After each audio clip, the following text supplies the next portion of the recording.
Who all's in here? Modog, Rich, and Jessica. No wonder. Why?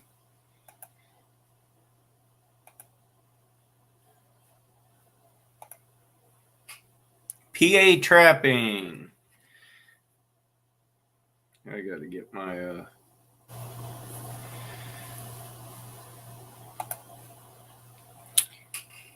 Mike and Jessica Yakshore.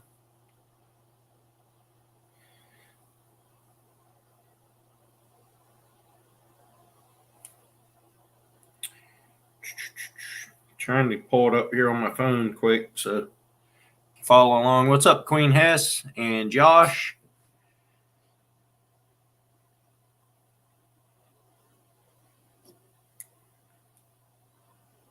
Got 14 people in here already. Wow.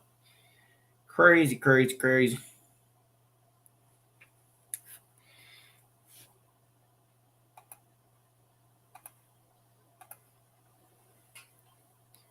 Josh from Skinner Farms. Kyle, Dark 30. Welcome in, guys. My Style Baits. All right. This is getting ridiculous.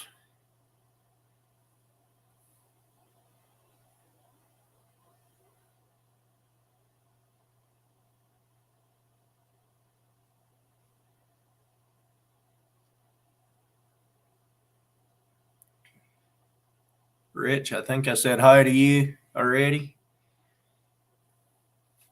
I will put the link down here, but I can't pin it yet because my phone is acting stupid. More problems with this thing.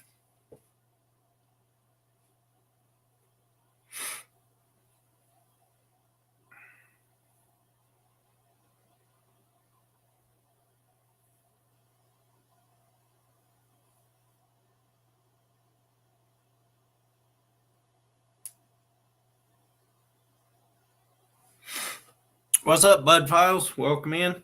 Appreciate you being here.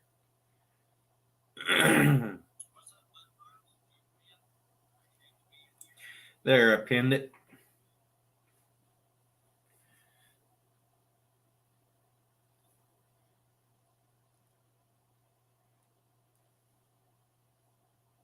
For this week, I'm not sure. Josh, what's up? I just figured I'd come up and say hey. Yeah. I finally made it to your premiere. Might as well. That was pretty awesome. I can't believe she didn't eat it, but she had it in her mouth twice. Oh, she tried. She tried hard. Those are some pretty nice jigs that Glenn got. And, yeah, they were. That was pretty awesome. Yeah. Yep, that was good stuff. Man, she had it in her mouth already. Why didn't she just? All she'd had to do was just swallow the thing, and it would have been all. Man, but she tried that second time. She tried like 2 times to get it to go, and it just wouldn't go down. Sorry, I don't think that was so funny. It just was not happening, man. Oh man, I didn't want to jump on here and take up your time. I just wanted to say hey. No, that's fine. Stay on here. I don't care. What's up, MK?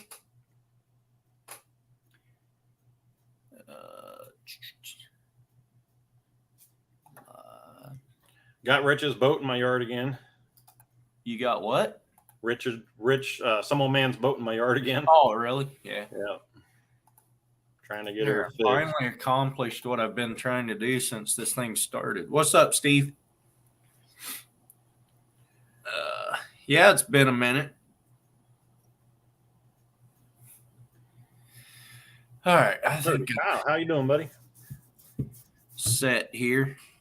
Kyle, I am flying into Columbus on the 15th. Not sure what all's going on, but pretty sure my wife has enough stuff planned that I won't be able to meet you, which is a shame. But too much family in that area.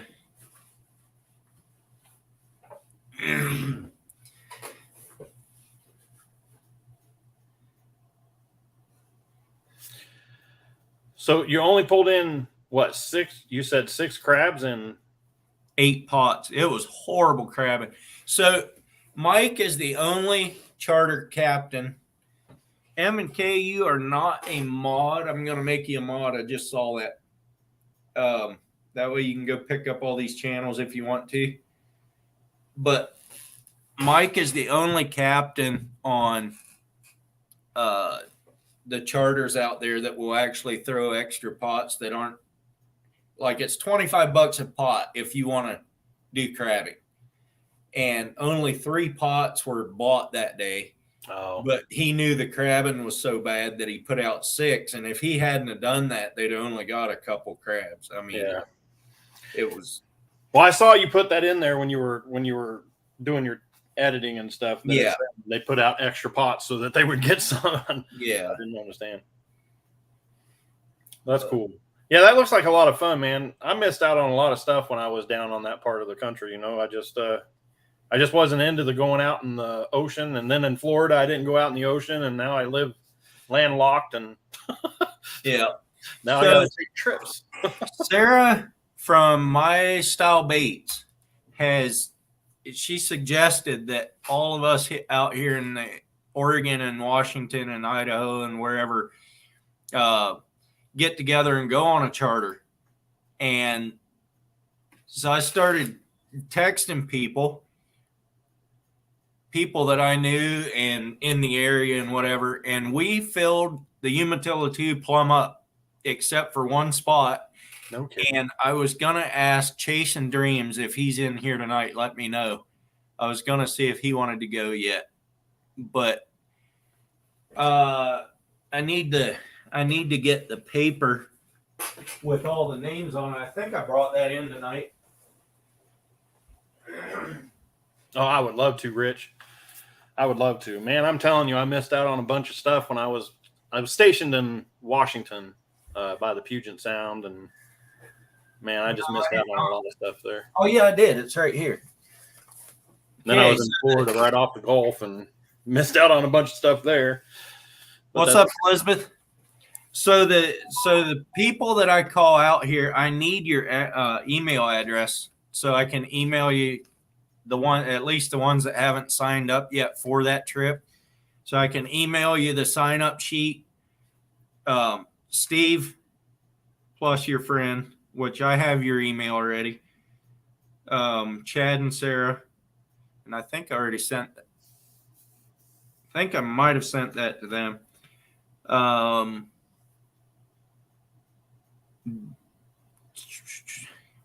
Ed, I need to send that to you. He won't be in here, I don't think.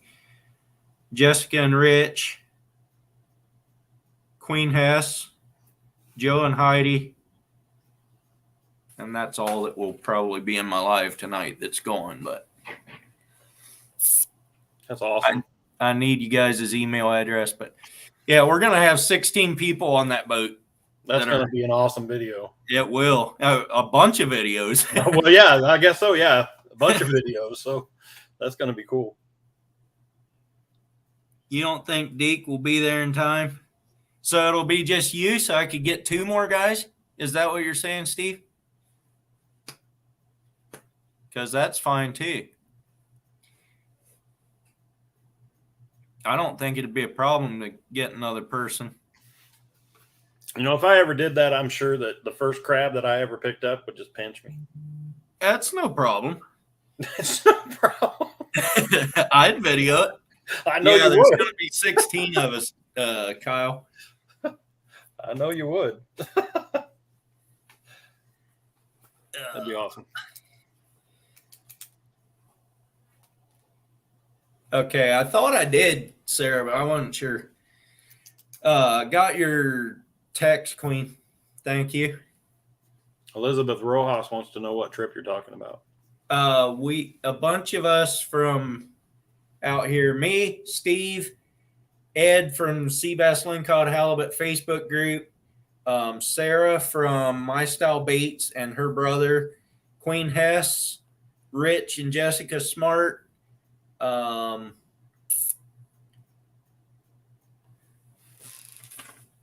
Another local guy here, Joe and Heidi,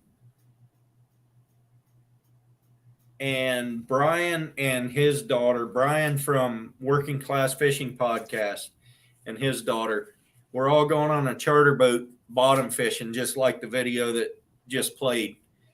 And also, I was going to mention, I talked to him about dropping crab pots or buying crab pots for that trip.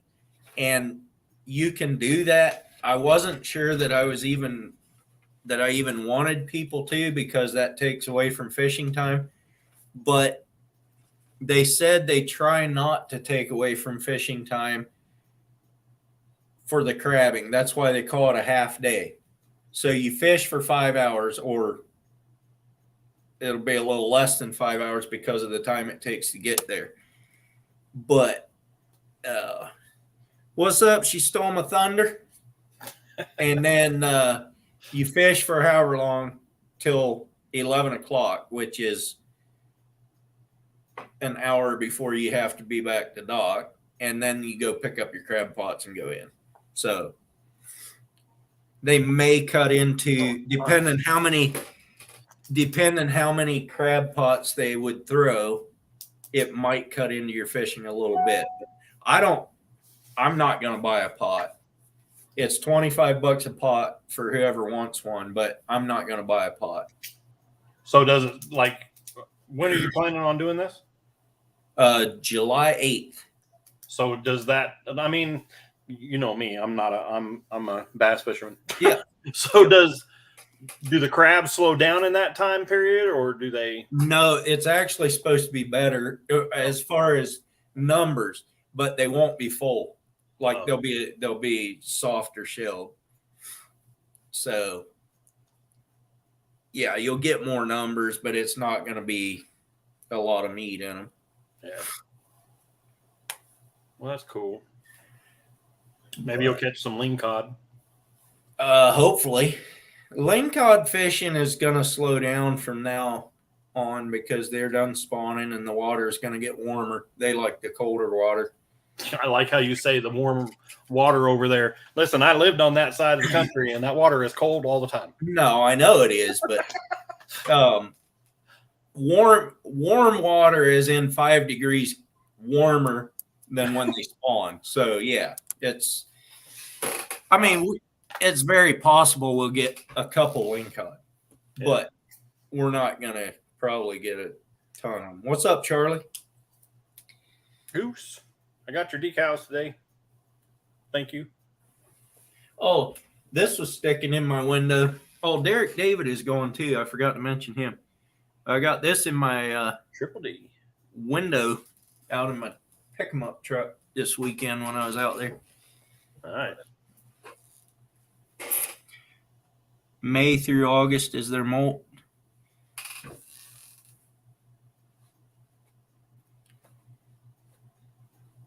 Well, like I said, I just wanted to jump up and say hi, and I'm glad I got to make it to your premiere. I mean, I always come into your lives, but I don't ever get to go and watch your premiere. But today I was out working on the boat, and then it rained, so I was doing nothing. Yeah, the best part of that video was the last 5 minutes of it. No, it was all good. That was some good stuff. I like how you go on the charters. I mean, that's pretty awesome that, you go on all the charters and everybody's really cool with you videoing, and it's just really cool because it helps the charter out and it helps you out too. So right. That's pretty awesome. Yeah. That guy, I did notice there was one guy, you were showing both of them at the same time. One was in the back of the boat or in the front of the boat, and then the other one was right next to him, but he had his reel. He had a left-handed reel.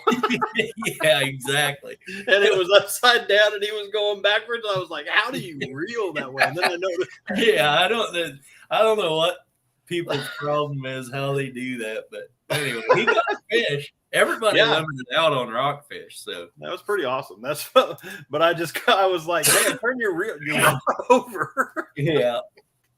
That's for us ambidextrous guys. We can't, we just can't do it this way. It's just not natural. Right. Well, did you hear that? Did you hear that one girl? Oh yeah, she said I'm stupid left-handed. No, She's left hand stupid. Left hand stupid. Yeah, that's It's an interesting phrase. Yeah, it that's is. so funny. Uh, I even said while I was sitting here watching it, I was like, "What'd she just say?" Because I saw "stupid" come up, and I was like, "What'd she just say?" And then you said, "She said she's left hand stupid." I was like, "Me too." I get it. Just can't do it backwards. that was actually a really good trip because most everybody on that charter trip, I say most everybody, there was like that one guy you were talking about, and then there was a family that got sick. The whole family got sick, just mom and dad and their little girl. The one that had the snail. Yeah, yep. And that I don't think that whole family caught any fish that whole trip, but Oh, no. the rest of us got their fish for them. That's And then we got back to dock, and they only wanted 5 fish total. So somebody else took the rest of their fish. But what's up, Charlie from Carter's? We got Charlie from Ugly Dog and Charlie from Carter's in here. Goose and Charlie. Yeah, Goose and Charlie. Or we could say Ugly and Carter. Yeah, sure. Where are you from? Chattanooga, Tennessee. Okay. Nice. I wasn't thinking it was anywhere close to me anyway. I was going to move to Tennessee. Then I chose Oklahoma. I don't know why. I'm I'm from Michigan originally. I moved down here when I was 12. Yeah, we were going to move to Morristown, I think is what it's called. Yep, that's in the upper northeastern corner. Yeah, only because my last name's Morris, we were going to move there. And I got you. Rich, I got your text. Thanks.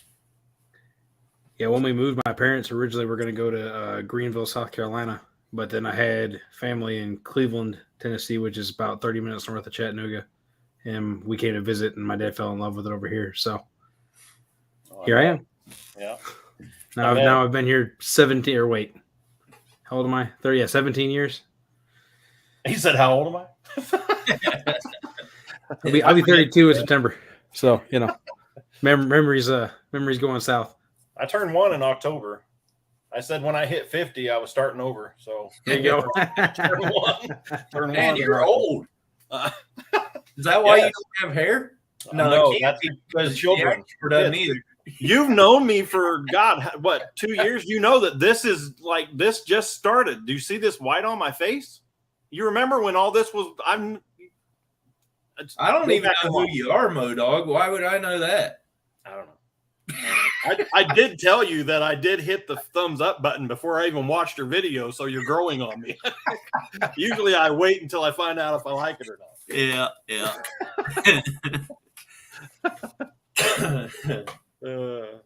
Otter Cat's Oh, geez. good. He said he's glad I chose Oklahoma. Yeah, I see that. That's so funny. Thanks a lot. I appreciate you, buddy. Yeah. You don't Man, wanna I go wish there? Otter Cat could come out and go on that charter with us. Lingcod's on my bucket list of fish to catch. I know. Come on out, man. Man, if I could afford it, I would. I got to save up for right. my girls' college fund. Yeah. I got to start now. Yeah. No kidding. 20 grand minimum for a freaking, what's it called? A term? Is there a term? Is that what the year is now in college? Yeah. It's gonna be like 20,000 minimum for a term by the time she gets 18.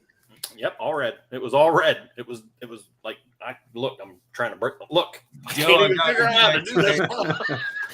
Yeah, I go live all the time, and I can't figure out which side of my face I want to touch. How old is who? Oh, you're. Sarah my style, she's 2. She just turned 2 weeks ago. Well, then all you got to do is save up $1,000 a year Yeah. Mm-hmm. minimum. Yeah, 2%. I have 3 that are wanting to go to college. One of them doesn't even know what school is, and she wants to go to college. Uh-oh. I know, right? I started over. I have a 3-year-old, man. Well, yeah, there are 2 of them already, so the third one can't be that hard, right? Yeah, right. You don't know his kids. No. Oh, boy. Well, go watch them. You can see them on any live that I do. They're always going to be there. It's just crazy. Oh man, yeah, but Time Well- for the third one, Sarah. right, right. My style too is a fun age. I know my daughter at 1 year old had no idea what to do with the cake. My daughter this year, my favorite picture of her is she has this French Disney villain looking mustache of chocolate frosting, and she gets completely just demolished it. Like she just blew up a building. And she's all covered in chocolate. It's great. That's so awesome for you because my kids are scared to get dirty. My kid doesn't care. She's gonna be the one I have to fish out of the mud hole when she's 5. I already know. Mine will go play in the sand and they get mad that they get sand in their shoes or on their hands. They're just, I don't know. But then, like Earl knows them. He's seen them for 2 years now. And you wouldn't know that they're scared to get dirty by the way they act. No, I wouldn't have known that. He Hey, has no idea. no. No, there's no way. See that comment right there? No. I back. Which The one from Marlon Miller.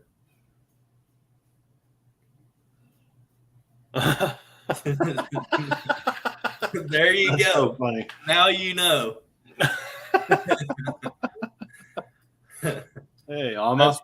That's one of my classmates. What's up, Sandy? There she is. I do that with cake.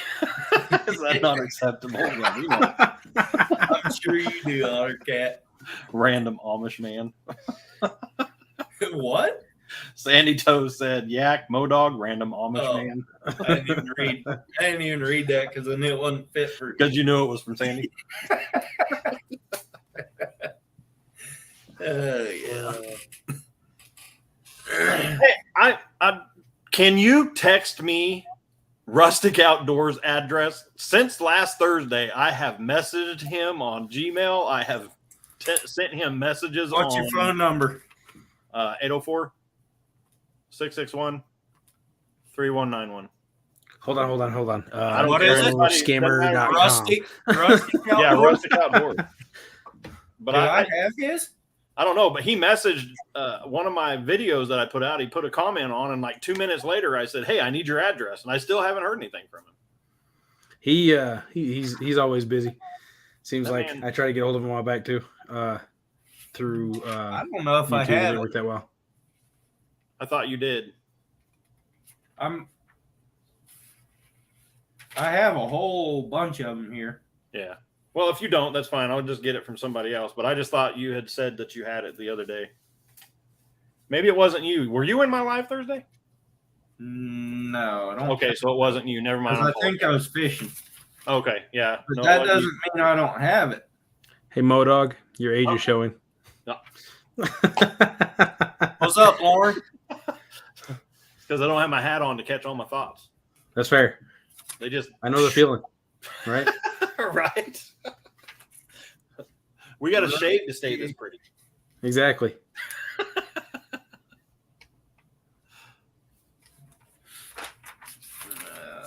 I said on my live that I needed his address, Sandy. I said on my live that I needed his address. 4 people said they were going to give it to me, and I still have not received it from anyone.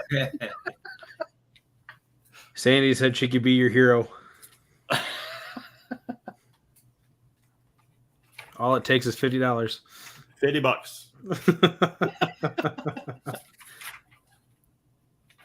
So, Earl, No.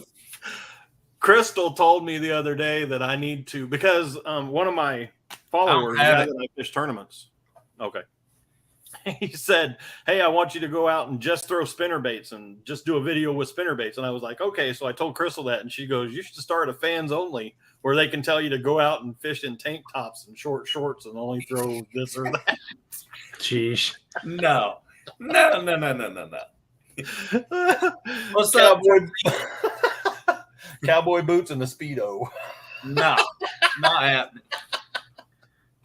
Hey, I got your sticker that you stuck in my window. I like it. even if I didn't design it. If you guys hear a cat, I apologize. He's being really annoying today. See, What's up, he doesn't Jake? know me. I'm surprised mine haven't busted through the door because I'm talking. They're in here. Are you doing it live? No. Yeah, exactly. You're like, hey, we got 3, but the one in particular, my wife's out of town, and they're babies, if you will, or they're, you know what I mean, all the way around. But yeah, she's been driving me. They've been driving me nuts since she's been gone. Between her and the baby, I'm getting You're old losing it. fast. I don't know. I'm a retired stay-at-home dad, man. I stay at home with these children all day long, and the only time that I get away from them is if I go fishing. I'm gonna start praying for you, sir.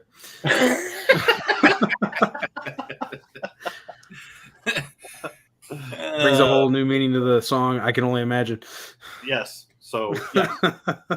Short shorts. I'm out. Yeah.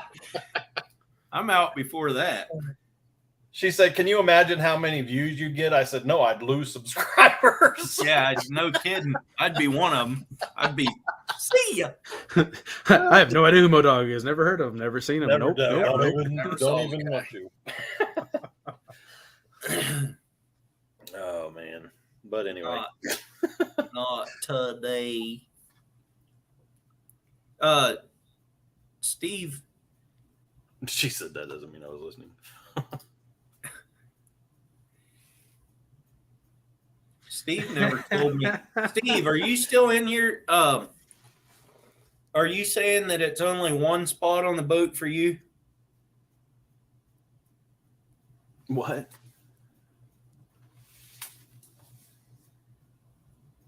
I'll have to look up that quote for you, Sandy. I don't remember exactly how I said it. I can't remember if I said, surely you can be average, or don't tell me you can't be average. It was one of the two. What's up, Thomas Wyndham? Welcome in.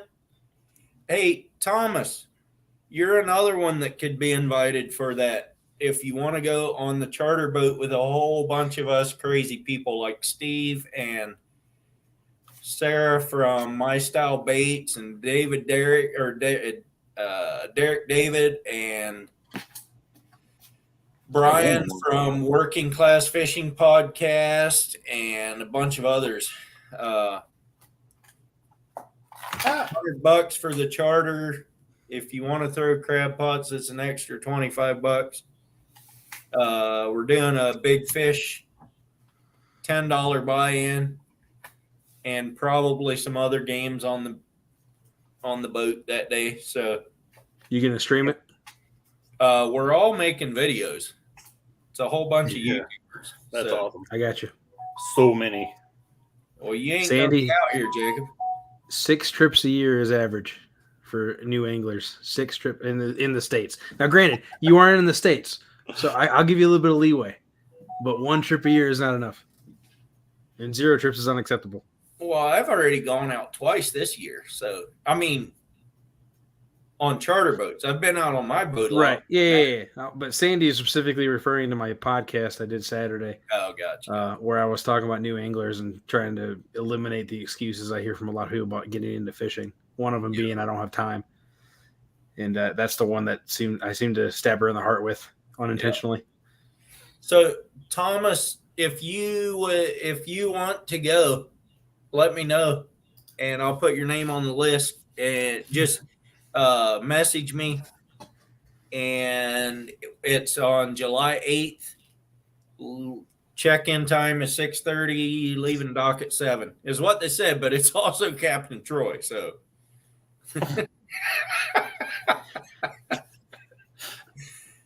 He's been known to leave people at the dock. Yeah. Oh, yeah, Queen's gone too. Like recently. Yeah, exactly. I don't blame him, though, because he counted all his tickets and they were all there, so he took off. So, what's up, fishing gang? I make him feel bad as much as I can, but I really don't feel that bad about him leaving without me.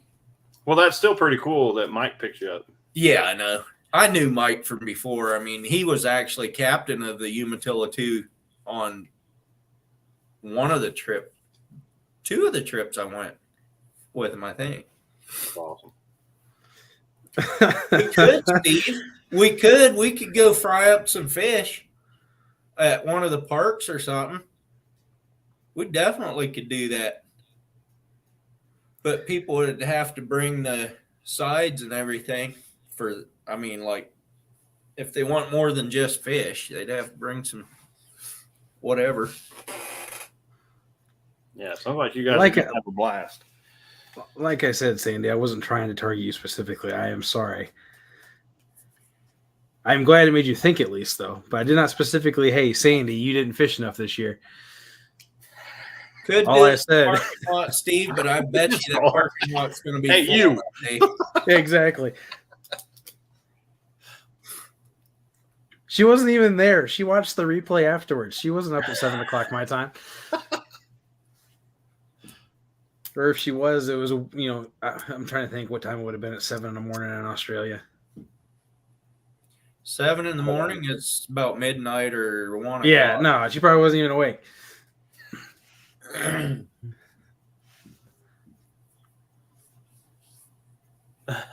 2 a.m. Okay, yeah, there we go.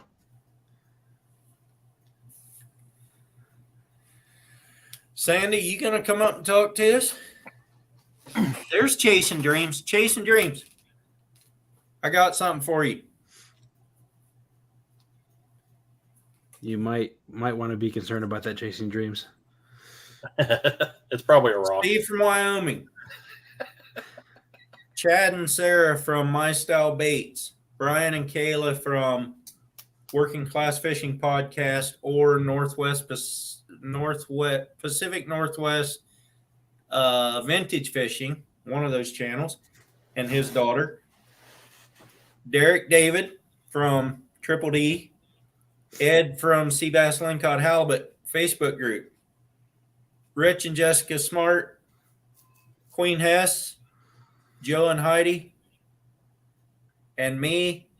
He likes goats. And one other guy from local here that hasn't met any of us other than me are going to get on a charter boat Hairy goats? July 8th. It's on a Saturday. That's what a yak is, right? You are invited if you want to go.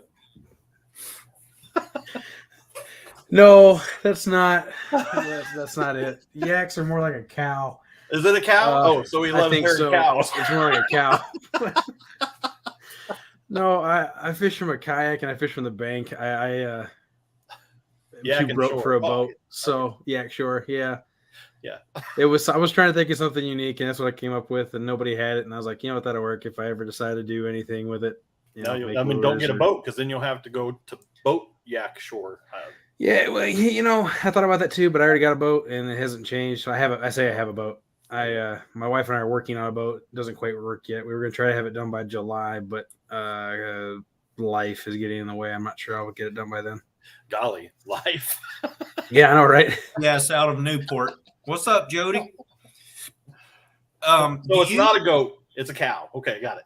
Chasing Dreams, are you on Instagram? I fish from a kayak too. Yes, I know you do. Oh, both of you guys do, for that matter. All three of us do. Yeah, Pontoon Jody, what? What do you mean? What? Why can't I? What? You didn't know I was over here too? Oh, hey, it's raining. I'll be right back. Let me get my dogs in. I'll be back in just a minute. All right, Sandy.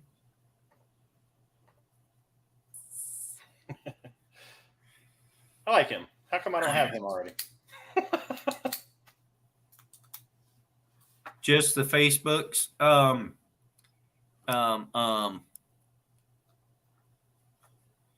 you have something to write with, Chasing Dreams?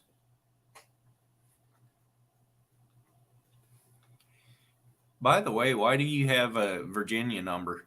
Is that Newport News or something? Who? Modog? Oh, no. It's from when I was at Fort Lee. Where's Fort Lee? Fort Lee, Virginia, right outside of Richmond.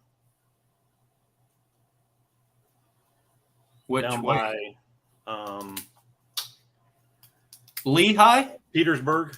Okay, yeah. That's about an hour from where I grew up. Yeah, Fort Lee, Virginia is where I was. I was in Colonial Heights, Virginia.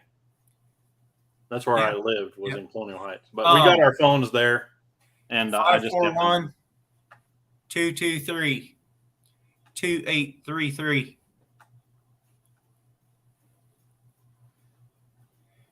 What's up, Connery? You assume I know how to write. Yeah, exactly.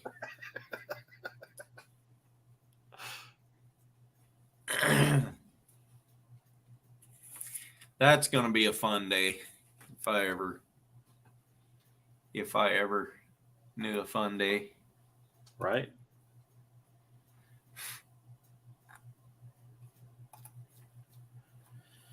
Yep.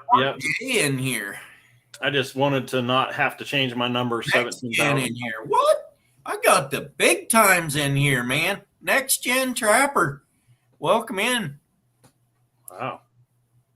He's so big time I don't even remember what his name is, but he's next gen trapper. If somebody said what it was, I'd know what it was. It's been a while since he's been making videos.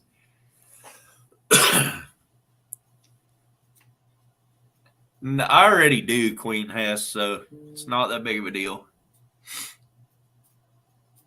Yeah, I get tons of spam, so it don't matter to me. Listen, my home address is in my about section. So I know it is. I know it is. You remember when I put that on there and I said, come on, if you want to come to Mo Dog's house, just come on. I don't even care. You got the right number there, Matt. Thank you. I will text you after this or sometime. Yeah, Sandy, I saw it. I'll get back with you. Mini Iowa. Mini Iowa. I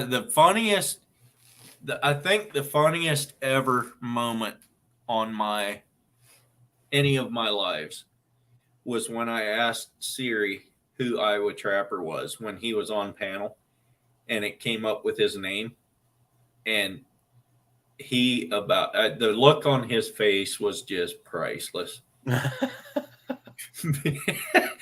the only reason it came up with that is because I have it saved in my contacts. And you're going because he was that's so freaking funny. out He was because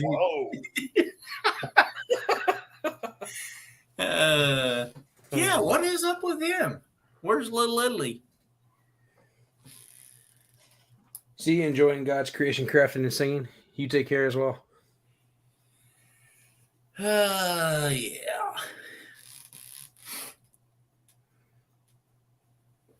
Yeah, I don't know where Bobby is. He's been pretty busy, I think. So I put all those videos of those underwater crab clips on for him, and he hasn't even watched them yet. That was pretty awesome. I enjoyed watching those. That was pretty cool. I haven't even watched those. Matter of fact, I think you were in my live. Yeah. 2 weeks ago, and I played it. You played that one? I did play him because you left, but you were on the wheel, and I said I'd play it. So yeah, I wasn't there when you underwater played it, but yeah, I was in there earlier. Yeah, that was pretty cool. We all enjoyed watching those. I'm sure most people had watched them already, but I was, new, didn't watch them. I don't know if they did or not. That nobody watched them for very long because the average times on those was like 3 minutes or something. Man, I watched the whole thing. Yeah, I was telling everybody about them while we were watching them because I'd already watched them. That was pretty cool. That was how deep were they? That's one question that I had when I was watching it. How deep were the pots? Probably 20 to 25 feet, something like that. That's pretty awesome. And they were down there for quite a while. So you got a good video there for GoPro, right? That wasn't even GoPro. That was a knockoff. Was it really? Yeah, I was pretty impressed. Some of the knockoff cameras aren't terrible for video. The one I had was good video, but the audio was garbage. It was literally like the video honestly was better than even the ones I have now. Man, but the audio, everything sounded like you're underwater. That's a good video to go send to you. That video's already out. That was last week's video. Yeah. Oh, I forgot to eat my dessert. Here, go ahead. Said I forgot to eat my dessert. I'm gonna eat it quick. Oh, there you go.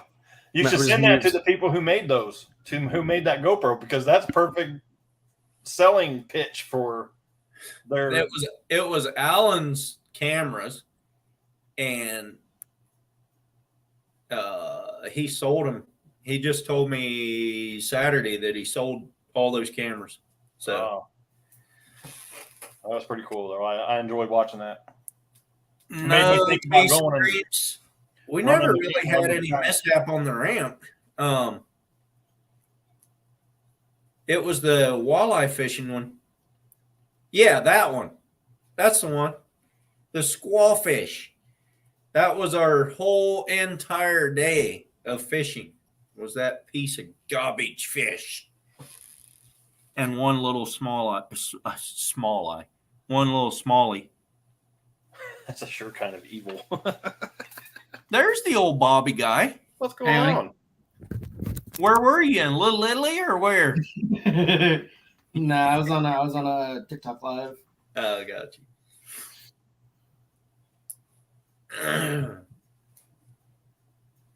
Boogeyman. So what I missed. I know you've been on for a bit. Big Valley Living, welcome in. Just this beautiful face.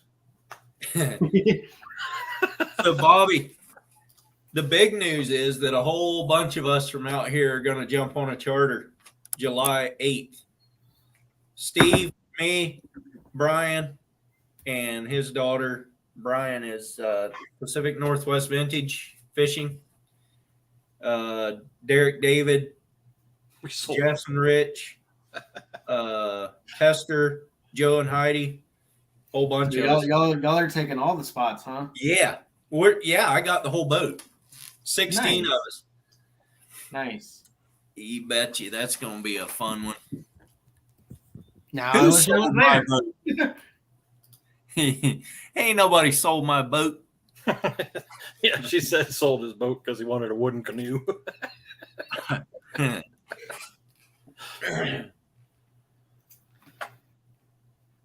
Big Valley, where are you from? The Big Valley. Well, I know that, but That was so funny. That's another part of your video when Captain Mike was standing there beside you and somebody said, "What do you got on?" And he said, "A fish." he always does have fish. A fish? What do you think I'm catching out of here? I got water. That's what I got. But he stood there all day long, and he'd just real slow when he got a fish, and that old rod would just bow over. I'd be like, "What you got on there?" He's like, "A couple bass," and he'd come up with 2 bass. That But one when he caught time it was 3. blowing extra hard, and I said, "What you got on there?" He goes, "I think it's 3." Pulled it up, there was 3 on there. I mean, like, He's just like, let's just pull a little bit. Just bring them in. Yeah. He pulled it over. He goes, "We got a problem here." "What's the problem?" "I got 3 bass." Jessica, me too. Queso, what was it? Queso chicken taco mixture. Sounds amazing. near Sacramento. You're about 9 hours from me. I'm going to make you a mod so you can pick up all these channels if you want to. A lot easier, at least. Well, let me open YouTube on my phone so I can comment in the chat. So 9 hours, that's nothing. I drove from Chattanooga, Tennessee to where'd we go? Yeah, I'm up in Oregon. Reno, Nevada, and back. So took us 36 hours on the way out there. Took us a little more than that coming back, but we made a detour on the way back. I ended up driving 25 hours straight without stopping on the way back because of weather. That's pretty hard to do without That hurt. going up with gas. It hurt a lot. Oh, Hook Fishing's in the chat. Yeah. But it was way cheaper, way cheaper to drive it than fly it. Plus, I have the 2-year-old, so Right. Just busted in the door and said, "Are you doing a live?" Who did? Trinity, come here. What's up, Trinity? Look at her hair. She's been rolling around on the floor. Are we sure she's yours? I She's thought got you way did more hair like than you got, bud. 30. She is the reason I don't have any hair. That's fair. Because Trinity. I am old. Oh my! Yes, he is. He is very bald. Trinity, did you pull all his hair out? You said, did you pull all my hair out? I didn't. You didn't. No. Oh, can you say hi to everybody? Hi. Excuse me. Say hi, Sandy. She said hi. Hi, Sandy. Oh, wait. That's Earl. You know who Earl is, don't you? You blew Earl kisses. You gonna blow me more kisses? Blow him a kiss. Look, there you are. Right there. Whoa, you switched sides. What the heck? Did you see that? Crazy, isn't it? All right. Say hi, Queen Hess. What's up, Steve? All right, you gonna get down? I-80 was Tell a rough everybody highway. bye. I can tell you that for sure. Bye. Say bye. Wave. Say bye, Earl. Ready? All right, bye. Go on. See ya. All right, they're hungry. I gotta go. What are you talking about, Sandy? See you, Modog. Want me to close the door? What's that? Yes, please. Thanks, Queen. What's up, Jays? Jays is almost to 500 subs. He only needs like 125 more. Me too. Me too. I need 275 more. I'm not even sure how many he needs. Is this for 500 or 1,000? 500. 500 I need 145 more to get to 500. to get to 500. I'm pretty sure I'm sub to you. I need about Are you able to comment in the chat? You don't need any. What are you talking about? Yeah, I hang on. need about 6,900 and some less to get to 500. Less, he said. I like that. I need 400 more. I'd be at my 1,000. We will all get there in due time. That's yeah. true. You I keep, wish it was that easy. keep Sandy. posting, you'll get there.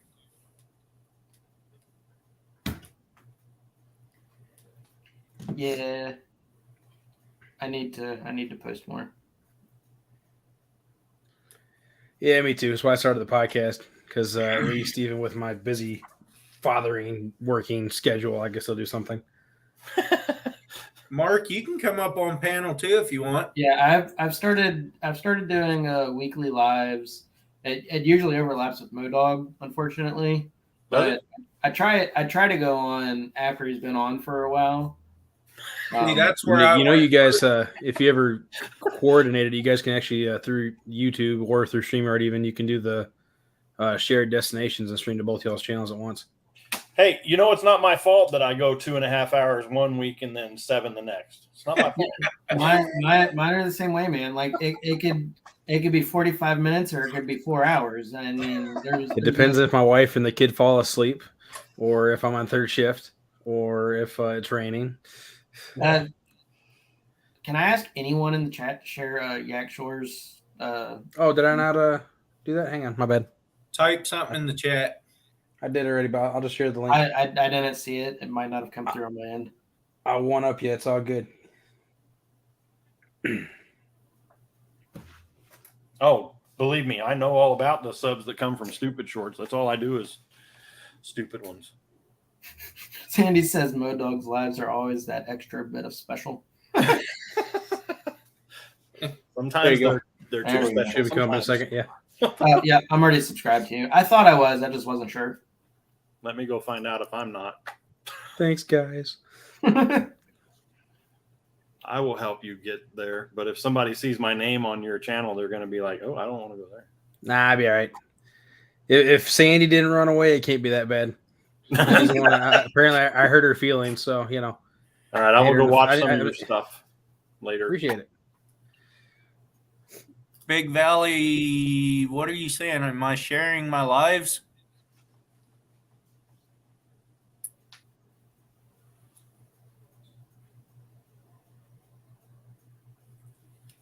Now I'm gonna share mine, just because I can.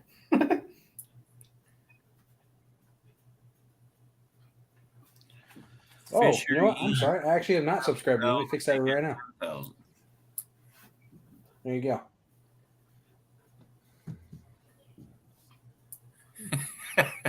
Oh, I mean, that's fair, Sandy, but I didn't want to bring it up, because he was nice enough to let me come up here today. So, Hey, I give people hard times. I can take it too. That's fine. well, I didn't that's even wait. honestly, that's a difference because if you can't take it, you don't deserve to dish it out, right? Yeah, So, exactly. Right. Plus, I have the button that I can eject you from your seat. So yeah, exactly. I got have ejected. that- I got have that ejected same one night. button. I can eject myself if I want. yeah, but I can eject you if you don't want. Right. Right. How many times did I say I was going to go, and then I still stayed, and then you finally kicked me off the panel that one night? That was Did so I kick fun. you off? Yeah, I said, okay, well, I'm going to go. It was when my computer was still in the living room in front of that welcome sign. And then I said, all right, Queen I'm going to get Hess. off of here. And then somebody else would keep talking, and you said, well, you said you were going, and then you kicked me out. And I was like, what the heck? I think I Yes, good remember night. that. Sleep All well. right, Queen. Have a good one. I think I remember that actually. I might remember a little bit of that, but It was funny. Plausible deniability, right? I've never done that Big Valley. But I mean, we could. It's the only thing you have to do is there's a setting on your end or all the original host, the ones inviting, has Yeah. to allow them to do it, but they can share up to 2 locations. Is On that their channels. through StreamYard? It is through StreamYard, yes, and they don't. Their 2 does not count towards your total. Like I don't know what plan you're using. I think the free one you can only do Yeah. one destination, but they can still they should still be able to do 2 when Yeah. they invite in. No, StreamYard has changed it to where you have to have an upgraded package to broadcast to more than one location. Oh, God. Well, right, but the guests one don't count towards your location, so I don't know how that works with the free plan. What's up, Hendrickson Family Farm? Yeah, I tried to go on, like, do the double StreamYard and then Facebook at the same time, but it wouldn't let me. It wouldn't let anybody comment while they were in Facebook. So Interesting. Ottercat, I didn't block you. But yeah, I pay for the upgrade so I could like have other people do a live on there while they're doing one. Yeah. That's pretty cool. I'm too cheap to pay for StreamYard. I need to pay for it. I mean, it's $24 a year. It's not that bad, but A Are year? you getting it delivered to my house, Big Valley? Let's say where you get it for 24 a year. I want to know. maybe Yeah, it was a promotional thing when I first got it. I don't know, but it That's was probably $24 right. the first year. But say when I checked it last, it was 24 a month or Yeah, 25 a 24 month. I Really? pay 24 a month. He's like, I got you my bank account now. Oh, some guy in Iowa did. Yeah, that's probably right. Some guy. Yeah. We don't know who you're talking about I there. tried to make up for it with a bucket. That's fine. Welcome in Hendrickson Family Farm. All right, I am going to jump off of here this time. Thanks for letting me come up here, Earl, and your video was awesome. Good to see Hey. you, Dog. Thanks Good to for see you all. watching it all the way through and giving me a thumbs up and all that good stuff. You know. Man, I mean, you could have got 2 thumbs up if I'd have done it after I watched it, but I gave you the one before. All right, I'll give you another one on this one here. Have a good one. Later, everybody. See you, man. Big Valley, I'm sorry.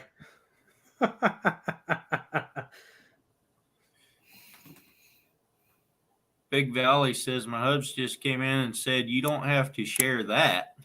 It's $240 for a year and $24 a month. Or if you do the annual, you get I think it goes down to 19 a month. Or no 20 a wonder month. I don't buy it for a year.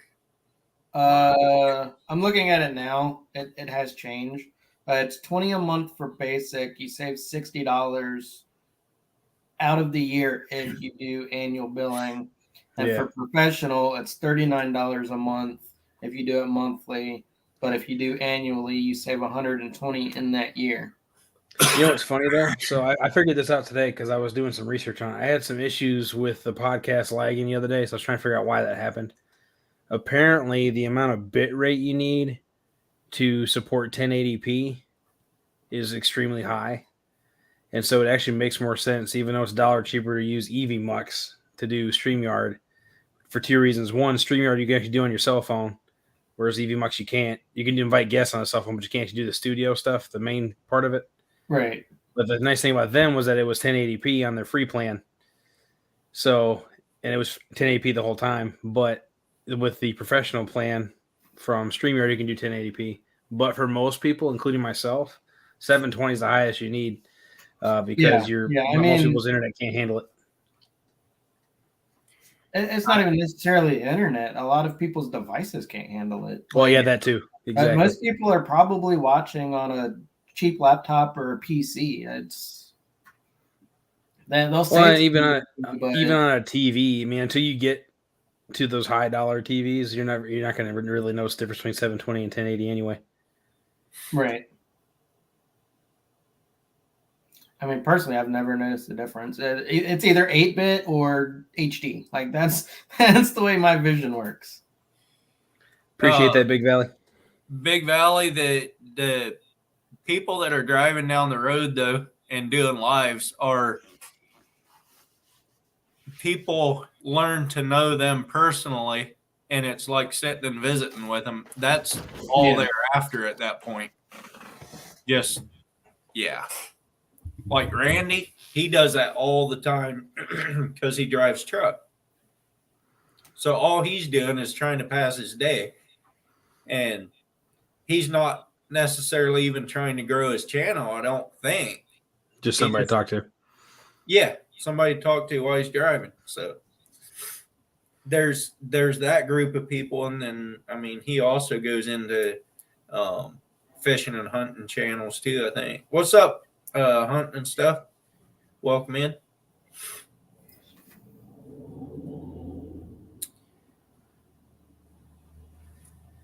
Well, Chasing Dreams, the nice thing about recording at a higher FPS is, like you said, if you're showing the video directly, then yeah, for sure.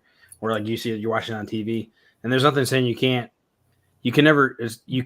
export it and make it look better than the quality you record, but you can always downgrade it from what you record, right? So there's nothing wrong with that. Like all my stuff on my GoPros is all 1080 60. Yeah, that's I think when I do my YouTube videos, they still are exported at 1080 60, but for the live streaming aspect of it, 720 is perfectly fine. I used to record in 4K, and I quit that, and my quality went way up. Well, and those files are huge, man. Well, that I wasn't worried about that, but the video is dark in 4K. It's really dark, and you back it off to 1080p, and it brightened everything up, and just made a lot nicer videos. I need to mess with the settings on my GoPro some. Which model do you have? Hero 9 Black. Do you guys use the looping? I don't know what that means. Okay, so looping's a feature on the 8s and higher. The 7s might have it. I can't remember. Yeah, I see the Walsh and Sons all the time. But what it does is you can set it for 5, 10, 15, or 20 minutes, and it'll literally rewrite. It does 4 clips of the same amount of time. So like for 20 minutes. Okay, yeah, mine is set to that. I don't know how to change it. It records for 11 minutes and 20 something seconds, and then creates a new file to record for 11 minutes and seconds if it's going longer than that. You said yours is a 9, so maybe it has an extra one that mine doesn't. But yeah, mine's set for 20 minutes. It's just 4 5-minute clips. But I like it because, I mean, unless you're fighting a huge fish that takes way longer than 20 minutes to bring it in, it's way easier to find your footage. Exactly. I never run my camera constantly. Partly for that reason, and partly because it runs batteries down too much. But what aggravates me so bad is it will split right in the middle of the action, and it will rename the next file something completely different that's who knows where on the card. This is why I use the Quick app so much, because you can go in on the app and rename it. So when you send it to your computer or laptop or whatever, you have it named whatever way you want it. Does it There's keep nothing one way to do it. order on the app? Yeah. And if your battery runs down, that's a whole different problem. It puts it somewhere random then too. I hate it.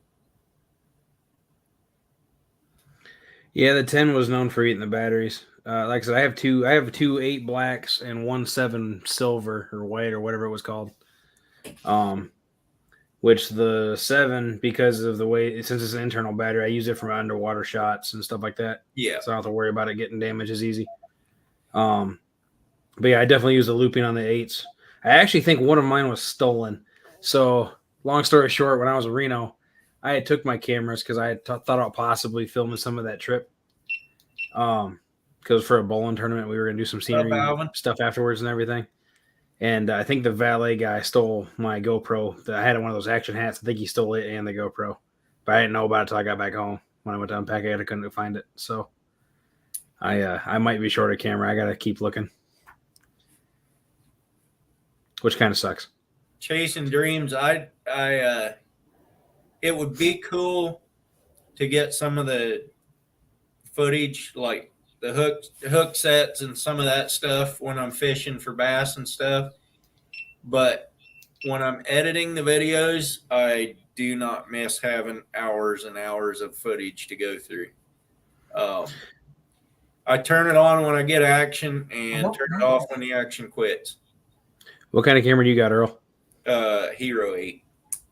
So yours does have the ability to do the looping if you want to. You get, for me anyway, I get about an hour and a half per battery if I do the looping because it doesn't use as much as just running it straight for the long clips. All I do is I have it set to where when I hit the button, it comes on. Hit the button. I mean, that works, yeah. I meant if you said you wanted to Yeah. get the action and stuff like that, that's definitely something to try if you wanted to. Well, I do. I usually every carry. once in a while, I'll let it run if I know I'm in a good spot, and then I'll get like the other day I was fishing topwater and I let it run a lot, and I got a bunch of blow ups on that. I haven't put that video out yet. I haven't edited it yet. But all right, Sarah, I usually carry 8 batteries with me. Night, Sarah. I only have Hey, 2. Sarah. So when I bought both of my 8s, they came with extra batteries, and then I bought 2 of the double battery with charger things because I was running 2 cameras. So I was like, I needed that in order to keep up with it. I'm looking at getting one of those. I did go to Walmart and I picked up a battery for the Hero 11 that works in the Hero 9 because the battery is supposed to be better. Well, and they're slowly improving stuff. The issue with the GoPro versus other cameras is that they put way too much emphasis on that front screen. I like the front screen. Oh, don't get me wrong, it's handy, but I think if I'm not mistaken, the newer ones have actually color instead of just black and white too. Yeah. Mine Yeah, doesn't and even. stuff. I Right, mean, the it does 8s that, don't. but it doesn't. You can't see any picture on there. Right, the newer ones you can, if I'm not mistaken. Yeah, I know. And so that just tears through those batteries like crazy. And actually, the newer cameras even have bigger batteries. You can actually turn that off for the newer ones, but I have mine set for like 2 minutes or whatever, so I can see like what I'm doing if I'm recording myself like this. Yeah, For at least 2 minutes. That way I know I'm at least in focus or whatever. sure. Yeah. Jay's, everybody's doing good that I know of. We're just talking about cameras right now. Somehow went down that rabbit hole. I'm not sure how that happened. Oh, it's fine. Doesn't matter to me. It's Earl's live. It's what happens. Yeah. There is no subject, but so last Saturday, 2 days ago, I was looking at the app that I use for seeing what the ocean's going to be doing, and it looked like it was going to be doable in the morning early, but then by 10 o'clock the wind was supposed to pick up, and by noon it was supposed to be blowing at 30 mile an hour, and I didn't want to be out there then. So I don't blame you. we left my house at 3:30, went out put the boat in, crossed the bar around 5:15 a.m. Went out and just got fishing, and the Coast Guard was saying that they were advising small recreational and uninspected commercial or passenger vessels to come in because the bar was expected to deteriorate and blah blah blah. I'm like, I ain't going in. Why does pancake out here? So we stayed out, and they kept yelling on the radio about deteriorating bar. And well, of course, it was going to deteriorate. The tide was ripping out right then. Right. But it was about in another hour and a half, it was supposed to turn and come back in, so it would smooth back out. So I wasn't too worried. And then there was people that were still trying to go out to go halibut fishing, and they would call the Coast Guard and ask them what the bar conditions were. And one guy finally was like, so when is the bar going to deteriorate? And sometime this afternoon, probably. Well, this is like 6 o'clock in the morning. Right. Like, don't be calling people back in now when it's going to be this afternoon. Anyhow, long story short, we stayed out and caught fish and then went back in when we were done. And it was 30 mile an hour across the bar. I mean, it was smooth. Whatever. 578 beta. Yeah, I if I do more cameras, if I end up finding out that one is gone and completely, I would probably go with Tacticam's got the fisheye. They do 1080p with looping. The only thing they don't have is they don't have the screens to be able to see what you're looking at, and you have no way to look at what you're looking at with those. But yeah, you do. You have an app. Oh, I'm sorry. Yeah, you have an app. I just meant like you can't like physically look at the camera and look at it. Right. But they do the looping. They do the 1080p. They only do, I think they only do 40 frames to 60 or something like that. Or maybe it's 24 frames. Either way, whatever. It's lower frame rate. But for what most of us do, it's perfectly fine. And there, you get two of them for the like less than the price of a GoPro. Yeah, right. So that would be where, if I did it again, that's where I would go, just because they're cheaper. Their audio isn't as good. Well, so I still would have the one GoPro, and that would be the one I wear by my face and where I talk. Yeah. So that would be the one that mattered on the audio. Yeah. But just for like on my kayak, I try to having two angles on the kayak. Right. Once I get the boat going, I'd like to have more than one angle on the boat. And, something that's cheaper would be better. Jay's the only sponsor I have. I don't really have a sponsor. I have somebody that I promote their website for, which I do a very poor job at it. And to be honest with you, I'm not even sure what it's called. Let's go ahead and take a moment and do that then. Get you started. You did great, Earl. Oh, I know. I've been sponsoring them for, I've been with them for a little bit now, but hookaddict.com. Look at it. Hook, Hook, addict with a K. Hookaddict.com. Gotcha. Gotcha. And if you use the code TRR for the Reef Robber 15, you get 15% off. Let's check them out. I make a little bit of money. And they add stuff to the website, I think, weekly. How has that gone for you? Like, I'm sure you haven't made like a significant amount of money, but have you actually like made anything? I only know of about 3 purchases that were made through my code. Gotcha. And I made $2 and something off of it. It's not much. That's not too bad. The 3 purchases you make $2. You said HOOKADDIK.com with a T on the end. Oh, okay. Addict with a K instead of a C. Gotcha. Yes. Hey, here we go. All right. Let's see. It's a nice looking website. Yeah, they do have a nice looking website. It's and they hit me up on Instagram actually. So see, I've been hit up on Instagram by a few companies, but none of them make any sense to me. One was this weird jewelry Exactly. company that was like, "Oh, we think you would be great to represent our brand. We make this gothic jewelry." I'm like, "What? How? Exactly. How would I be great at that?" And these I'm a guys, YouTube channel. these guys That weird hit me up. cam. These guys hit me up, and I went and looked at their website, and they wondered if I was interested, and I said, actually, you have the best offer I've ever had. So, yeah, let's do it. So I signed up. They got some interesting stuff on here. I will actually. I'll just type it into the chat here. But yeah, I'm a redneck. What about me do you think gothic jewelry is going to blend in with? Exactly. They saw your live stream setup. It's the dark lighting. Put you in the mood. Hold on. I can fix that. There it is. Just brighten it up. I got to make sure I spelled this right. No, I keep my backlighting low because if I make that brighter, it washes me out. Okay, there's You need to be out in the sun more. I'm fairly. I'm messing with you, man. I'm messing with you. Fairly tan. I'm messing with you. Fairly.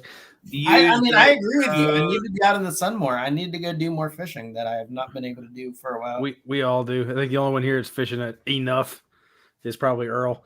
And that's because of the Right. charter trips. It was my long hair. I mean, maybe. I don't know, man. I do a lot of bass fishing trips because it's very convenient for me. Like the creek is literally 200 yards back behind my house, but I don't go fishing there. I go a quarter mile up the road and wade it. But I also have another spot that I go on my kayak, and Right. it's a little bigger bass at that spot, but it's on a kayak and it's harder to fish because it's on a What's kayak. going on, Mike? I know Welcome you in, know Mike. that too. I don't know who asked me to do this, but I did it. Is this what you were? It was 578 beta. Oh. Said to hang it up there like a halo. You're not very bright though, just so you know. Hold on, let me flip it over then. Jessica says there's no such thing as too much fishing.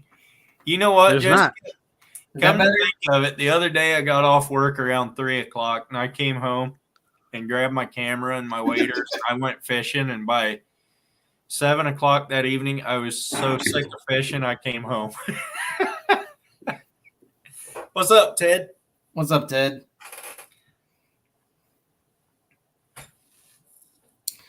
There can be too much fishing. Angel out. calling. Just It's get hard out. to accomplish it. It is hard to accomplish it, but it is possible. I'd say if it interferes with your well-being, it probably would be, especially if you're Yeah. doing the whole recording YouTube and thing. Eventually, some people they call it burnout for a reason. For some people, Yeah. Exactly. in my case, if it cost the livelihood of my wife and my kid, that would be the too much point for me. Oh, absolutely. Yeah. Luckily, they like going too, so it's not so bad. My wife don't go, but she used to go out on the ocean with me, but she gets sick about half the time or more, and Sure. it gets to not be fun. So, That's why she makes you pull the pots. yeah, Jessica, I think that was what it was at that point because it's all the same, all Yeah. the same. The next bass fishing video that I am gonna put out is from the other spot, and I caught some really nice bass on that section. So I just haven't gotten around to edit it yet.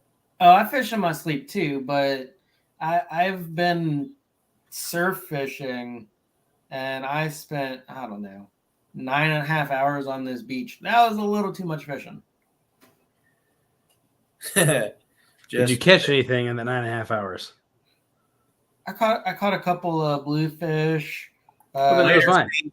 and a handful of flounder, but nothing significant. So when I was single, or even actually take it back, when I was There's married, my wife worked for Walmart and was she ended up being on a third shift, not third shift, but second shift a lot closing. With my job, I do swing shifts, so I would get off work in the morning. If I was off the next night, I would go out fishing and I would fish until the next morning because she wouldn't see me when she came home anyway. She'd be going straight to bed. So Right. there was days I pulled 12 hours fishing before, and I enjoyed it. I did a lot. I caught a lot more fish then. I will say it seems like the fish are camera shy. Yeah. Yep. But I think I hear that excuse from a lot of people, and I use it too. But I think probably a good part of it is the fact that we're used to taking the time to set up all the camera gear and everything, and just cuts into the time that we fish. It's not so much that we don't catch any; it's just that we use it. The fish are definitely camera shy because every time I go freshwater fishing, specifically bass fishing, every time I turn my camera on, I catch these little teeny tiny dinks. The one time I went and threw a Texas rig, didn't have my camera with me, caught a giant 3-pounder. Like Nice. I got a picture of it. I did get a picture of it, but I didn't want to record because I never catch any good sized bass. All of a sudden, don't bring my camera, catch nice bass. The last bass fishing video I put out, which was might be actually my last video besides the podcast. I ended up catching 2, and one of them it wasn't quite as big as the first one, but the second one I caught as soon as the GoPro died, the battery died. Of course it did. Yeah, exactly. Oh yeah. What's up, Gypsy? Off the hook, I think you'll be fine. Gorilla? The cure for that sickness is more fishing, in my opinion. Exactly. Yeah, I really want to drop my camera down in the bay, but again, this is Chesapeake Bay, and I don't know if I trust that water. Don't blame you, especially not with $200 on the end of the line. I 300, whatever it dipped is now. mine into the ocean, just under the surface. I was holding. I would put mine in the ocean, but the Chesapeake Bay is known to be polluted. Like it's not just salt water. So is the ocean. Water. Not as bad. Not as bad. No, when I stuck my GoPro under the surface, there was we were in 35 feet of water, and you could see the bottom like it was right there, and all the fish on top of it. That was on GoPro you could pick fish out. Yeah, Nice. That's crazy. Hey, Gypsy. but like my buddy had a watch that was guaranteed waterproof up to like 5 meters or something like that. We went swimming in the James River. It was dead instantly as soon as it touched water. Wow. I was like, "Yep, I'm not swimming no more." Lauren, probably the hottest fishing I've ever gotten into was when Steve went with me on my boat and all the sea bass were boiling on the top. We put 25 sea bass and a lingcod or 2 in the boat in 45 minutes. Wow. If you're talking about hot, it depends on the definition of hottest. I've been out in 102-degree weather against a concrete dam and made it for about 25 minutes before I couldn't breathe because how hot it was. If you're talking about actually like crazy fishing trips, probably, let's see, I've been 18 at the time, so 12 years ago. 13 years ago, I went on a trip and we caught well over 100 fish. But they were all white bass, yellow bass, some walleye, some catfish. It was a little bit of everything. Other than that, the craziest trip I've been on was actually with Bobcat Britt from Bobcat Outdoors. We went crappie fishing one day, and him and I, just the two of us, put over 110 fish in the boat. And they're all crappie. And the sad thing is, it was 110 fish. The size limit in Tennessee is 10 inches. There was 8 keepers out of all that. All the rest of them were less. Goodness. All the rest of them were less than 10 inches. So But the bite was nuts. So when I said 25 sea bass, whatever, we threw a couple small ones back as well. I don't know how many we even threw back, but there would have been some that we threw back because we knew we were getting. I mean, they were right there; you could see them. So it was all topwater stuff. So Right, raised outdoors. and that same morning, the Umatilla 2 was sitting on the edge of that same school of fish, and it looked hilarious because there's just a wall of fish going up the side of that boat because they all fish from the same side. Yeah. 16 people fishing, and there's just a wall of fish going up. That was a fun day. Ray's definitely hit that on the nail on the head with that one for sure. What's up, said, Andrew Sellers? I have not done any halibut fishing at all in my lifetime.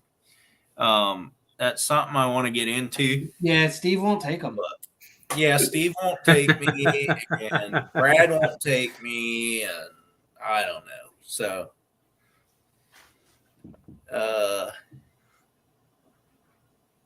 yeah, they're going up to on the 12th. They're going up to 2 fish per person. So Nice. that'll be good. Saltwater fishing is something I need to do more of. I mean, it's hard to do from Tennessee, but I got friends that live near the coast. What part of Tennessee? I live in Chattanooga. It's the southeast corner. Yeah, you're not too far from me. Come over to the Virginia coast. I'll take you saltwater fishing. Sweet. I've been once. No, I'm sorry, I've been twice. I went down to St. Augustine, fished the Matanzas River, and on the beach there I caught one pompano and one black sea bass. And they both of them were smaller than my hand. Oh yeah, that's terrible. Pompano are Yeah. fun when they get up there in sizes. Well, so I was fishing in January, and I was told that I was a little early for them, but I was like, I'm going to try it while I'm here. Yeah, here, what I typically try and target All right, Sandy. are red drum, striper, and flounder. Every once in a while, I'll get a wild hair, and I'll try and go for a cobia, which Cobia is on my bucket list. Those are cool. Cobia is a fun fight, but they're just so hard to actually target, man. You almost have to sight fish them. They're sure. You can't just cast out and hope it's there. You got to go find them. Night, Sandy. That's pretty good, Chasing Dreams. He said 4 of them had 120 kokanee in 4 hours. Oh, geez, that's nuts. Odell. There's Sandy. And yeah, hunting and stuff. I did see that about the new Wells catfish record in Italy that he caught on a swim bait. Oh, pretty Earl, nuts. did you see my video idea? Huh? Did you see my video idea? I sent you the short. I don't know if you watched it. Oh, yeah. Yep. Sarah's sending me something. I got a guy that's local to me sending me something. And I think one other person is. I'm trying to get at least 5. And then I know for a fact I'm going to have to fish like 5 different places to catch something on everything that's being sent. Nice. So it's gonna be a time-consuming video, but it's gonna be worth it because I mean, no one was supposed to tell me what they're sending me, but they did. Sarah's sending me. They wouldn't do that. Sarah's sending me bait beads. I know they're for trout fishing. I don't know where to fish for trout here, and I don't have a license for it. So I'm gonna try bait beads too, probably. For crappie too, just so you know. I'm gonna try and integrate it to saltwater and see if I can drum on them. I don't see maybe not drum per se, but I don't see any issue catching speckled trout or something with them. Andrew Sellers, do I know you, or you just found my channel? I'm just curious. But have fun with the lingcod and sea bass, because those are that's a lot of fun. Rich and Jessica are sending me something too. Who are you going out with there, Andrew? They didn't tell me what they're sending me, which I'm happy with. I didn't realize they were sockeye salmon, Chasing Dreams. For some reason, I thought they were something else. I knew they were a salmonid or whatever you pronounce it, but I didn't realize they were sockeye. Yeah. I wouldn't have known that either. I just knew they were landlocked salmon. So is from my understanding, they have a softer mouth than a regular salmon? Is that why they're? Is that true, or is that just hearsay? I've only ever caught 1 or 2 in my life. I don't know. But I was talking to somebody. I think it was yesterday. They were talking about how you can rip the hook out of their mouth really, really easy because of how soft their mouth is. Raised, you've been on my channel. Don't salmon out in the sea have like that same issue, but when they move up for spawning, they like their beak gets harder, essentially? I don't know. I don't wouldn't know. either. Because I The know, only- They have very soft mouth. But so the only salmon I've ever messed with were in Michigan. I mean, granted, they're treated like the ocean salmon when the Great Lakes because of how big the waters are. But Yeah. when they spawn, they go in the rivers. But, yeah, I've never really noticed that or heard that either. I went with one of my friends up on Odell and did a video with them, and I don't remember how many we caught up there. It wasn't very good fishing, but we got a few of them. Okay, speaking of ripping lips with crappie, okay, I got a story to tell you, okay? My brother-in-law, I love him to death. This man thinks you have to be like the Bassmaster Classic, Kevin Van Dam, typical side sweep, fall off the boat type hook set with everything. And we were fishing one day. We were fishing for crappie. And I watched this bobber, and it slowly goes on. I mean, it doesn't even go under fast. It just slowly goes under. And he does this. I kid you not. The only thing on that hook was the fish's lip. And I was like, wow, you can't make that up. I've seen people set the hook and then come flying out of the water. I've seen that. I've done that myself. It happens, right? But I had never seen one just completely rip the lips off a fish before. And I was just like, wow. I've never seen that. That's crazy. That poor fish. Well, I wasn't recording because that was just a random. He wanted to go on a whim trip, and I didn't think we were going to catch anything. I think we caught 2 or something. But yeah, he ripped the lips off a fish, and I was just mind blown. Yeah, Come that's on, Glenn. kind of crazy. So I don't aggressively hook set. I kind of learned to give it just as much force coming back as it is trying to take it. So this is what I do personally for me when I was trying to overcome that. I call it taught behavior because all you ever see on TV is people setting hooks like that, right? So I purposely loosen the drag a little. Yeah. And that helps me. That helped me out a ton. And granted, every fish sounds like it's huge now because it pulls drag easier. But I'm not breaking lines while I'm trying to set the hook, and I'm not throwing fish yanking fish behind across you. the. Yeah, exactly. I saw a video recently, and I don't remember what platform it was on, but this guy, I don't know, he was fishing this little like pier dock looking thing, and he set the hook so hard he threw a bass over his shoulder into a swimming pool behind him. Wow. Andrew, who are you going with? What's a pirate fish? I need to Google pirate fish. Or don't you want to say? I mean, if it's a private guy, you don't have to say. I just thought maybe you're going out on charter or something. I lost a lingcod on Saturday because of my rod, and that made me mad. I tried. It's a type of perch. I was jigging, and I was almost at the top of the jig when the thing hit, and I tried to set the hook, and my rod is such light action that it didn't do anything. So I reeled down quick and tried to set it, and it was gone already. Too late. That Yeah. made me aggravated. And then I eventually broke that hook and everything off because it got hooked on the bottom. So I rigged up my other rod that's a heavier action instead of that one again. And I hooked a fairly big sea bass, and that thing didn't even hardly bend at all. One thing I want to do more of this year is vertical jigging from the kayak because it's not something I'm used to doing. But I've vertically jigged. There's a wall in front of the dam down here in Chattanooga that you can jig from as long as nobody's got 20 rods out for catfish there. And I jig spoons there and do quite well. I got you, Andrew. Let's see here. Let me see what Wednesday's going to look like. Hey, Earl, Chasing Dream wants to know if you're running mono or braid on that rod. I run braid. Yeah, I do too. I run it with a fluoro leader or mono leader, depending on what I'm doing. Wednesday, you're going to have a hard time getting out. Big time hard time. 6 foot wave at 7 seconds. That's going to beat you to death, if not sink you. Hey, Hook, they want your link dropped again. If you're talking about June 7th, anyway.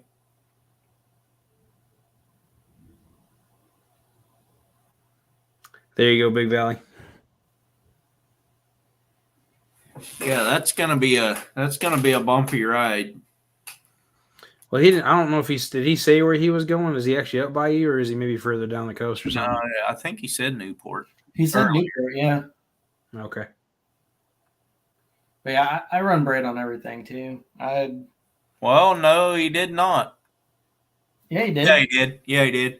I'm gonna say I know he did. I'm not that crazy. Yeah, I ever since I started fishing in the kayak, I pretty much everything I run, unless my carp rods and my catfish rods are mono all the way through. But everything else, all my bass rods, bluegill rods, crappie rods, for the most part, they're all braid with a leader. I've never caught carp, but I run 20-pound braid on my catfish rig. So for me, a lot of the spots that I fish here, especially from the bank, I have just a small amount of bank space. Right. So all it takes is one fish going sideways into braided lines, and it ruins everything. Right? Why not, Alvin? Come on now. Yeah, that's been my experience with it. It made great content. Thanks, Big Valley. Appreciate that. Hope you enjoy the stay.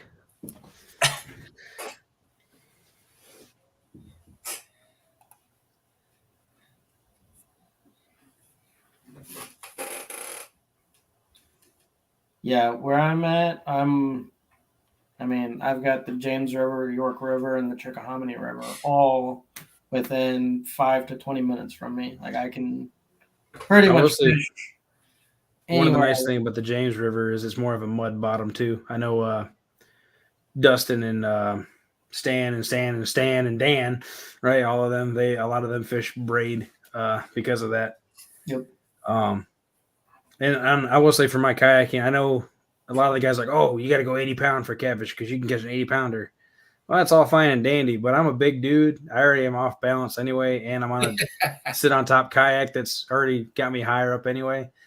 I'll take my chances with the 30-pound line and just set the drag loose. Yeah.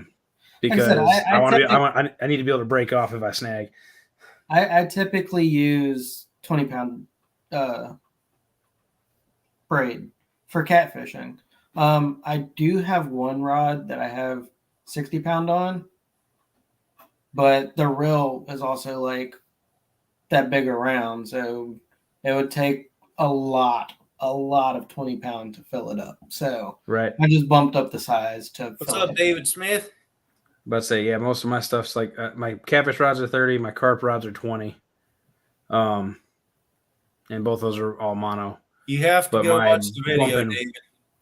My bumping rod, specifically, I have 60-pound braid on it, and that's just because of how aggressive the hits are while you're bumping. There's no give. I'll tell you this, David. The last 5 minutes or so of my last video. Yeah, I run braid because I just like the fact that there's no line memory, and yeah, exactly. That's also that part is nice too. Yeah, it's a pain in the tail when you're wading the creek and the wind is coming toward you though, because it will wrap around the tip every time you cast almost. Yep.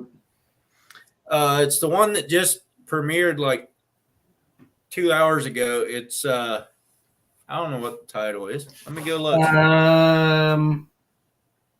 I missed it. I went charter Plans or fishing something and like the captain left me or something like that. Yeah, change of plans or something like that. Well, that wasn't the title. That was on the thumbnail. Oh. Raised Outdoors. There was a guy last year here in Tennessee. He caught The charter boat left without me. I was early too. It was either 102 or 100. I think it was 102 pounds. He caught on 12-pound line. What's up, Iowa? What up, Iowa? You coming up on panel? Not if Mike's in here. Mike. No.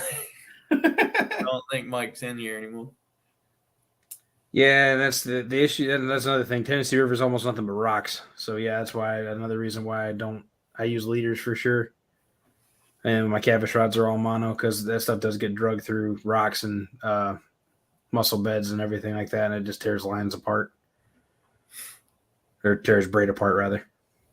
Talking of tearing lines up, so I took the boss's boy out with me Saturday, and he had a nice big lingcod jig that's about $10 to buy, Oh, no. and he caught a lingcod like 5 minutes. Just had it was a nice big one. By the way, it was fighting, and he had it on for about 20 seconds, and his line snapped about halfway up the line. Oh, no. Oh, no. He that was the first time he had been fishing in months, and he never stripped the first however many feet off of it. Yeah. Yeah. See, I change my line more often than I probably should just because of that stuff. Yeah, And yeah. of course, all the reels I use, all of my Cavish rods, I actually have smaller reels on it. They're what are they? Abu Garcia C4500s. So they're relatively small. I can spool 3 of them up with one of the, not the giant spools, but the bigger like $20 spools. I can do 3 of them with one. Oh, man, So- I bought a spool recently that was like 3,000 yards or something like that. I'm never going to be able to use all of it. Right. Well, that's another thing. I'm really bad about, oh, hey, I'm going to buy the spool of line. And then I go to Walmart 6 months later. Oh, I'm going to go buy the spool of line. And then I find the other half spool. It's like, I have 2 half spools now. This is great. In fact, speaking of which, I got one right here. But, I mean, if they're mono, you can at least use those half spools to make a bunch of leaders for yourself. That's true. That is true. Mike the Madness said he'll behave today. Power Pro braid. That line is tough, and you can cast it a mile. Yeah, braid is tough. There's no doubt about that. I will say Power Pro for all the budget braid lines is my favorite. I have tried that J braid, that Yozuri J braid. I do have that on one reel. I'm experimenting with it. It seems to be pretty good too. I But don't remember what brand I ordered. But I think Power Pro. I always put Power Pro as like the upper end of the budget braids, and it's good stuff. And it's the right color too. I don't necessarily care if it's high visibility. Yeah, Because a lot of the stuff I do, I'm either night fishing or I'm doing it by feel anyway. yeah, that's right. Chasing Dreams. He said mono makes good backer on High capacity reels. reels because, well, you almost need mono backer anyway because on some of my reels, I put straight braid all the way down and they would not stay still. Like, I will say for me, if I'm going to buy reels, especially the low profile reels, I specifically buy the ones that have like the Swiss cheese spools so I can run it through the holes gotcha. and tie a knot that way. And that keeps it from slipping because it has nowhere to go. But the thing I did was I just re-spooled them and put electrical tape around the bottom of it. I've done that too. Yeah. And That and super glue. I've done all 3. Yeah. I will say the electrical tape, even though it's harder to get set in there, it does better than the super glue technique for anybody who's curious, in my experience. Never done the super glue, but Yeah, I couldn't see myself super gluing one of my reels. I mean, it comes off. You just scrape it off with a knife. It's not that big of a deal. But the issue I had is it ends up, unless you use the really thin stuff and do lots of coats, you end up having a bump. And so it doesn't want to spool evenly to start with. what's up, MB Harry? Which then This gives you a- is what I ordered. Hang on. Nice. All different colors. Yeah. Yeah. Now that one's just colored. It's not like that. I know some of the deep fishing, trolling salmon stuff. They do like the ones where it's every 100 feet changes color. It's not one of those kind of things, right? No, Okay. this is it's just called Camo Aqua. So it's Yeah. supposed to blend in better in salt water. Welcome in, Heritage. But yeah, it's by Reaction Tackle, and I haven't had a single issue with it. Yeah, I've not tried that. That one, there's another one too. I think it was Beyond Beyond Braid. Braid. I saw. Yeah. I haven't tried either one of those yet. I was looking into Beyond Braid because that's what I wanted to go with, because I'd heard so many good things, and I came across this, and it was like $20 cheaper. I was like, you know what? I'll give it a try. Then it can't hurt. No, it can never hurt to try something. $25 spool for a spool that's this wide. It can't hurt to buy it, right? I bought it. I haven't had a single issue with it. No breaks, no frays, and unlike most braids, if you have to handline something, it doesn't get real slippery. Who you talking to there, Raised? Just on Saturday, we went through about, must have been 20 setups. But I get hung up all the time. So's my wife.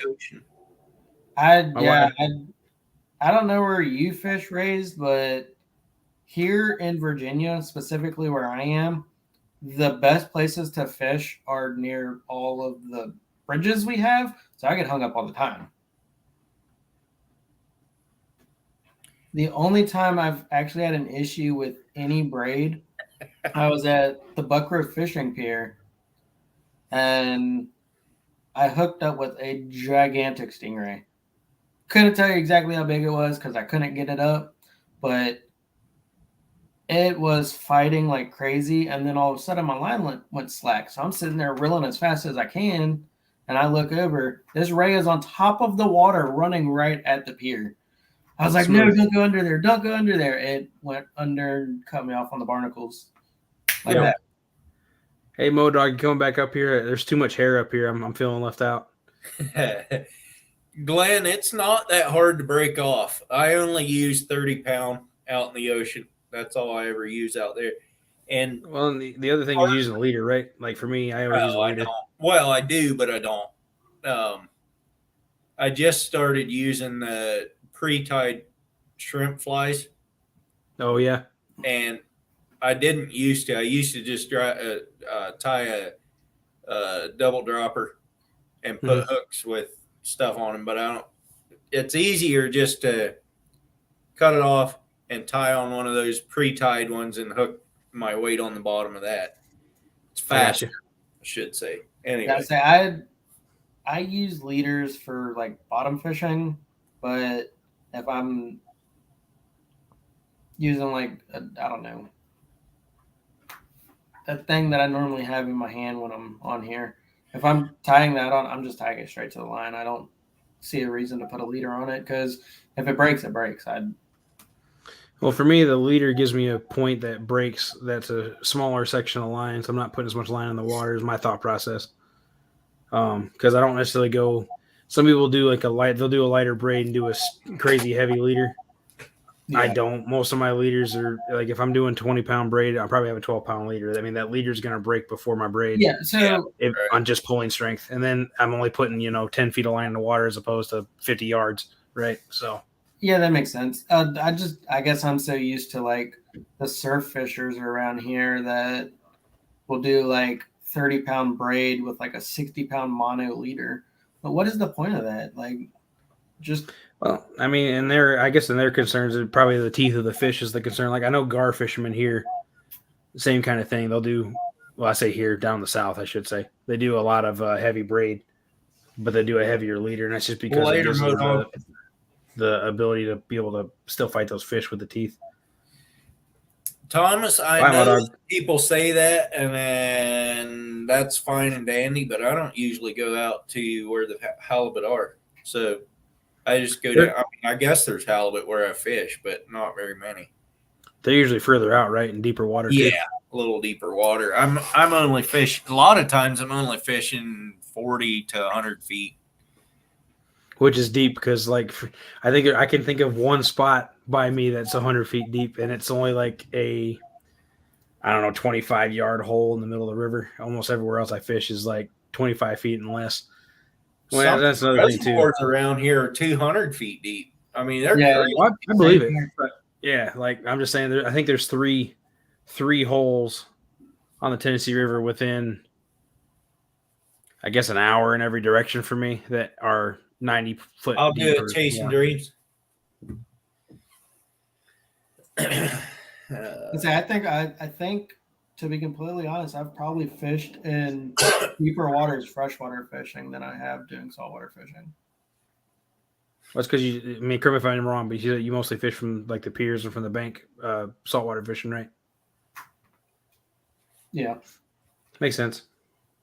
And I mean, the piers go out quite a ways. And I guess really you got to figure out if it's tidal or not. You know, like I could That's go also out true. at one point in the day and the end of the pier is 200 feet, or I could go out another point in the day and it's like 50. Sure. Andrew, you are required to have a descending device on board if you cross the bar and are fishing, I should say. But technically, you are not required to use it until you get out to the 40 fathom line. And if you fish 100 feet or deeper, the fish that you pull up will have their thingamajiggy blown out their mouth, and they will not go down. But technically, according to law, you don't have to use your descending device. But also, according to law, you cannot leave floating fish. So I'm not familiar. Obviously, I'm freshwater only for the most part. Is this a It'll device do it you in attach the fish freshwater, to too. after you release it to help it go down because of the air bladder? Is that what we're talking about? Yes, you have Okay. to. If that air bladder is blown out, Mhm. you hook it up to a descending device, which will release it at depth where it came from, and that bladder Yeah. will go back in, and the fish Plus, will it be just swallows it. I Yeah. got you. We do something similar here with catfish if we bring them up, or bass for that matter. Bass is a little bit different, but we do what's called burping the catfish, where we just you shove your arm down their mouth and you force the air out that way Yeah. until they can swim. And that's if you bring them up too fast. Obviously, they tell you to bring up as slow as possible when you're fishing deeper. Obviously, if you get too excited and you're not paying attention, it is what it is, right? Yeah. But I know the largemouth bass fishing guys, a lot of them they'll keep like a syringe Yeah. Yeah. and they'll poke a hole in it that way until they can float upright. I'm not sure that that's even good, though, is it?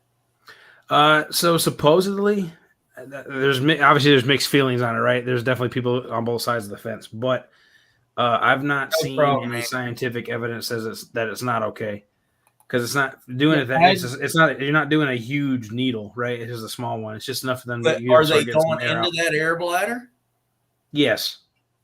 And that does not continue to leak inside the fish then, or what? I mean, it's my understanding that it does not. Okay. Now I watch a few like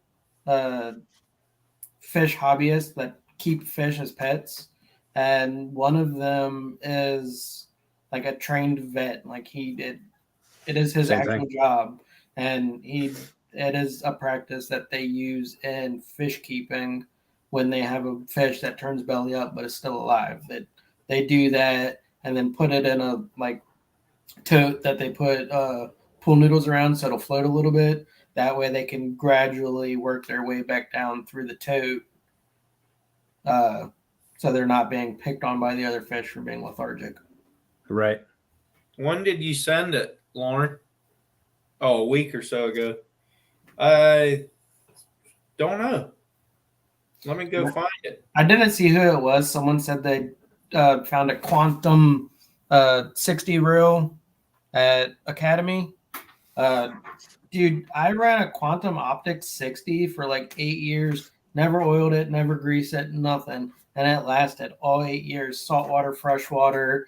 There was times I'd drop it in the water, like fishing in the York River, which is saltwater.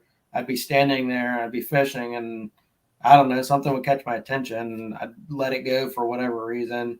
Kind of learned not to do that anymore, but I never had an issue with it running up until not this year, but last year. And Andrew, he doesn't mind answering questions. That's what he's here for. Exactly.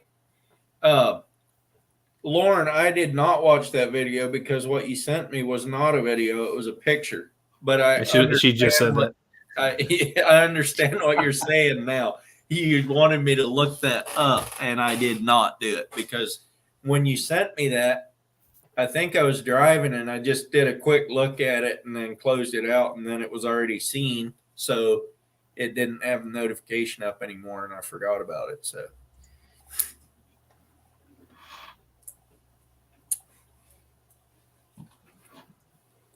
But yeah, I ran a Quantum forever. Now now that I got a little bit of money, I decided to upgrade to pen, and don't go down that rabbit hole, guys. I have a couple pens, but I have one of their cheap ones and then about $120 one.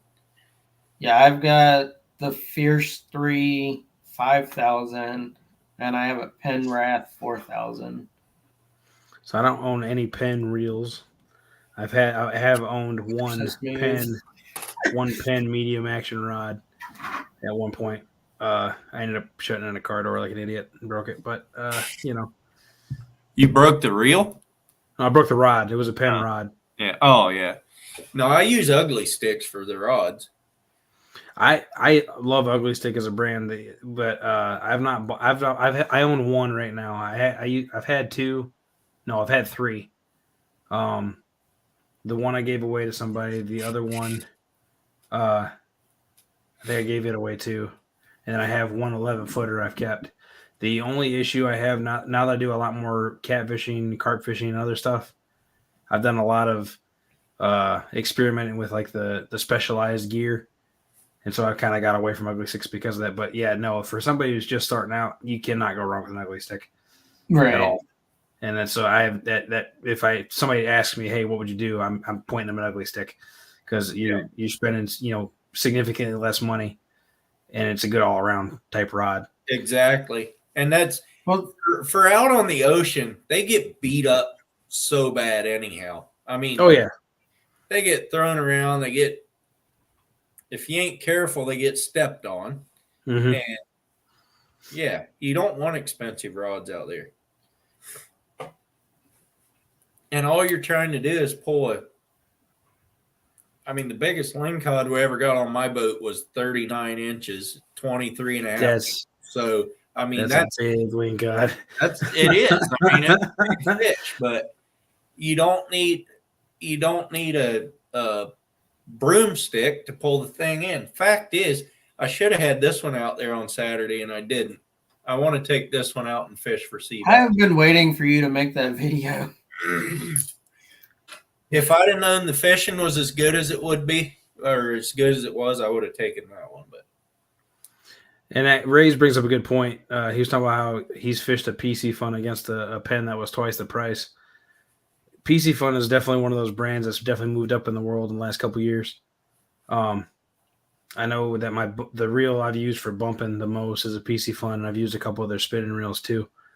They're definitely worth checking out on the budget side of things for sure. The only issue I've ever had, one of their spinning reels, the Sharky, I think it's the Sharky 2. The piece that goes into the reel seat seems a little flimsy. That's the only complaint I've ever had out of the stuff I've used of theirs. Well, that's when I get asked, Jessica, don't worry. When I get asked what is a good starter combo, like just go to Walmart and get a Shakespeare Tiger. Like it's not the greatest in the world, but to get started catching fish, that's all you need. It's $25 setup, comes with line on it. You don't need much more, Then when you figure out what you actually want to fish for, if you want to go shark fishing and stuff, then you start getting into the more expensive whatever. But to get started, just to get your first fish, you don't need anything more than that. Nope. And that's what I'm doing with that series I started on the podcast. That the very next episode that's coming this Saturday is about equipment, and I'm pointing that out too. I mean, literally, you can to start fishing. You don't need squat. You can buy a $2 roll of the Walmart OmniFlex line, a hook, tie it to a stick, go find you a worm under a leaf and start. It's not like you have to spend a lot of money, but at the same time, you can go spend hundreds of thousands of dollars on a fancy boat and a nice collection of certain colored rods or so-and-so signature series rods that may or may not do better than what you have anyway. There's a lot of clutter and a lot of noise in that market. I'm way too cheap to go buy $200 rods.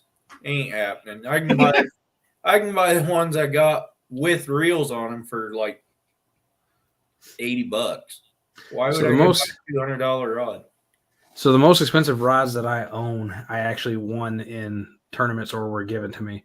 Yeah. And they're only like $110, $130 rods. The reels I got, the C45s are actually kind of pricey, but again, those were given to me. You can find you can find deals or people getting rid of stuff Yeah. quite often as long as you're patient. And Yeah. so even then you can still be frugal with it. The most expensive I've spent on stuff, probably my carp rods. Well, no, I take it back. I think I got those on sale. They were $60 a piece. That's not But they're 12 footers. They're based off of test curve instead of power. So it's a little bit different system than we use in the States. So the blanks are a little different. Like here with the rods here in the States, if you want to get flex in them, a lot of people do the whole pendulum swing stuff to get the stuff going. With the test curve rods, you can't do that. That way you'll snap the rod. They want a really abrupt, really quick snap forward of the wrist, with the wrist this way. Yeah. And that's how you get the distance with those without snapping them, because they are really flimsy. I say flimsy. Flimsy is not a good word for it, but they're real soft, I guess, across the whole entire rod as compared to the, like you said, broomsticks that we deal with here in the States. But for halibut, you need the broomsticks. And like you said, that there's specialized gear for the fish you're going. I mean, exactly. That's essentially what my main rod is. It's a boat rod that I use for pier fishing. It's the Penn Mariner 2. That's what I got my Fierce 5000 on, or Fierce 3 5000. And I've never had an issue catching something small on it. I mean, there are times where it like lightly bumps and I'm like, oh, that's nothing, and then it takes off. But I mean, it works for what I use it for, and I use it mainly for saltwater fishing. So the other reason, or the other scenario where expensive rods are probably worth it, is small water charters, where he does bass fishing every day, all week, and they have. Well, yeah, if you're putting through that kind of abuse, especially Right. they're doing the heavy punching and all that stuff too. I mean, they're really putting the wear and tear on it. I mean, and they get free ones. I mean, they're warranted for life, or at least, I don't know, replacement for life, I think. But right. Well, a lot of the bigger like catfish rod companies over here in the South do that same kind of thing, pretty much. Unless you actually did something to break the rod, if it was done in the act of fishing, it's going to get replaced.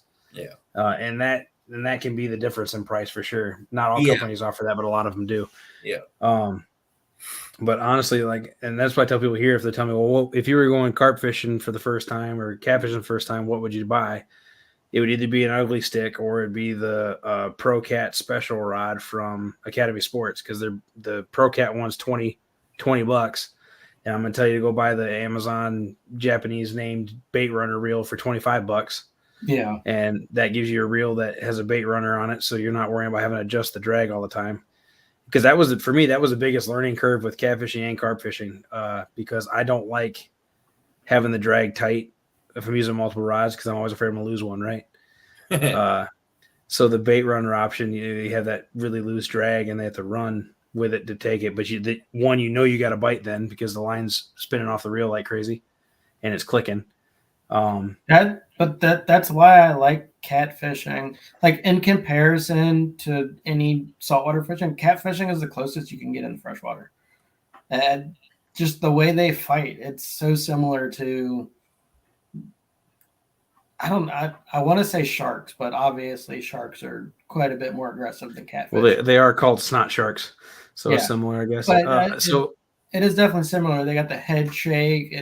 They fight way harder than anything else you're going to catch in freshwater. Well, and they get big, easy, and quick, right? Yeah. So you're almost guaranteed a 20-pound fish fairly often. 578 beta bait runner. So there's two different kinds. You have a bait runner, which is a spinning reel. What it is, it has two different drags on it. There's the drag on top, that's like your normal drag for fighting fish, and then it has a drag on the bottom. And when you flip the switch, it switches which gear it goes off of. So you set the bait runner, the bottom one, really, really light, or just light enough that the current's not going to set it off. And it lets the fish pull offline in a hurry without yanking your rod in the river. Now, granted, it can still happen, but it significantly lessens it. On bait casting rods, they have similar things. They're called bait clickers, and on those, what they have it's an extra gear that you have a switch that you turn it on, and it locks it against the other gear. And when it pulls off, it clicks. And what you can do with that is you can either leave the tension tight on the drag, or you can go ahead and put it in free spool, and it does the same thing. It's just enough drag to not be drug around by the current, but it's loose enough that a fish can't take the rod in the water, which works really good in places like Chattanooga where I fish a lot on the sidewalk. I don't really have a way to use a rod holder, so I end up just laying the rod on the sidewalk a lot of times, and that way I can still fish with multiple rods. You got to get you one of them wagons that you just put pole holders on. Yeah. See, I'm always afraid I'm going to lose the wagon. So, Ted, what you're saying there is probably right. But for the kind of fishing that I do and the amount of abuse that those rods get, it's not worth it for me. I'm not saying it's not worth it for some people to get expensive rods, but it's not worth it for me. Or at least I don't think it is. And I've never been muskie fishing. I don't know if there's anywhere I can fish for muskie around me. But I have caught some big catfish, and I will say they put up a fight. Like, and by the way, yes, you said you're in Virginia. If you go towards the Tennessee state line, those couple of rivers over there that cross have muskie in them. okay, yeah, I'm all the way out on the coast though. Like every river that I fish is an estuary off of the bay. Sure. So we get big blue catfish, and that's what I target. Every once in a while, I'll get a channel cat, and they get fairly decent sized here, but the blue cats, they just kind of thrive. But that's because they're technically invasive here. They're a freshwater fish that can actually survive in salt water, and they go out there and eat shrimp all day long, and then come back up the river and find shrimp and mullet and all that good stuff. Yeah. Yeah.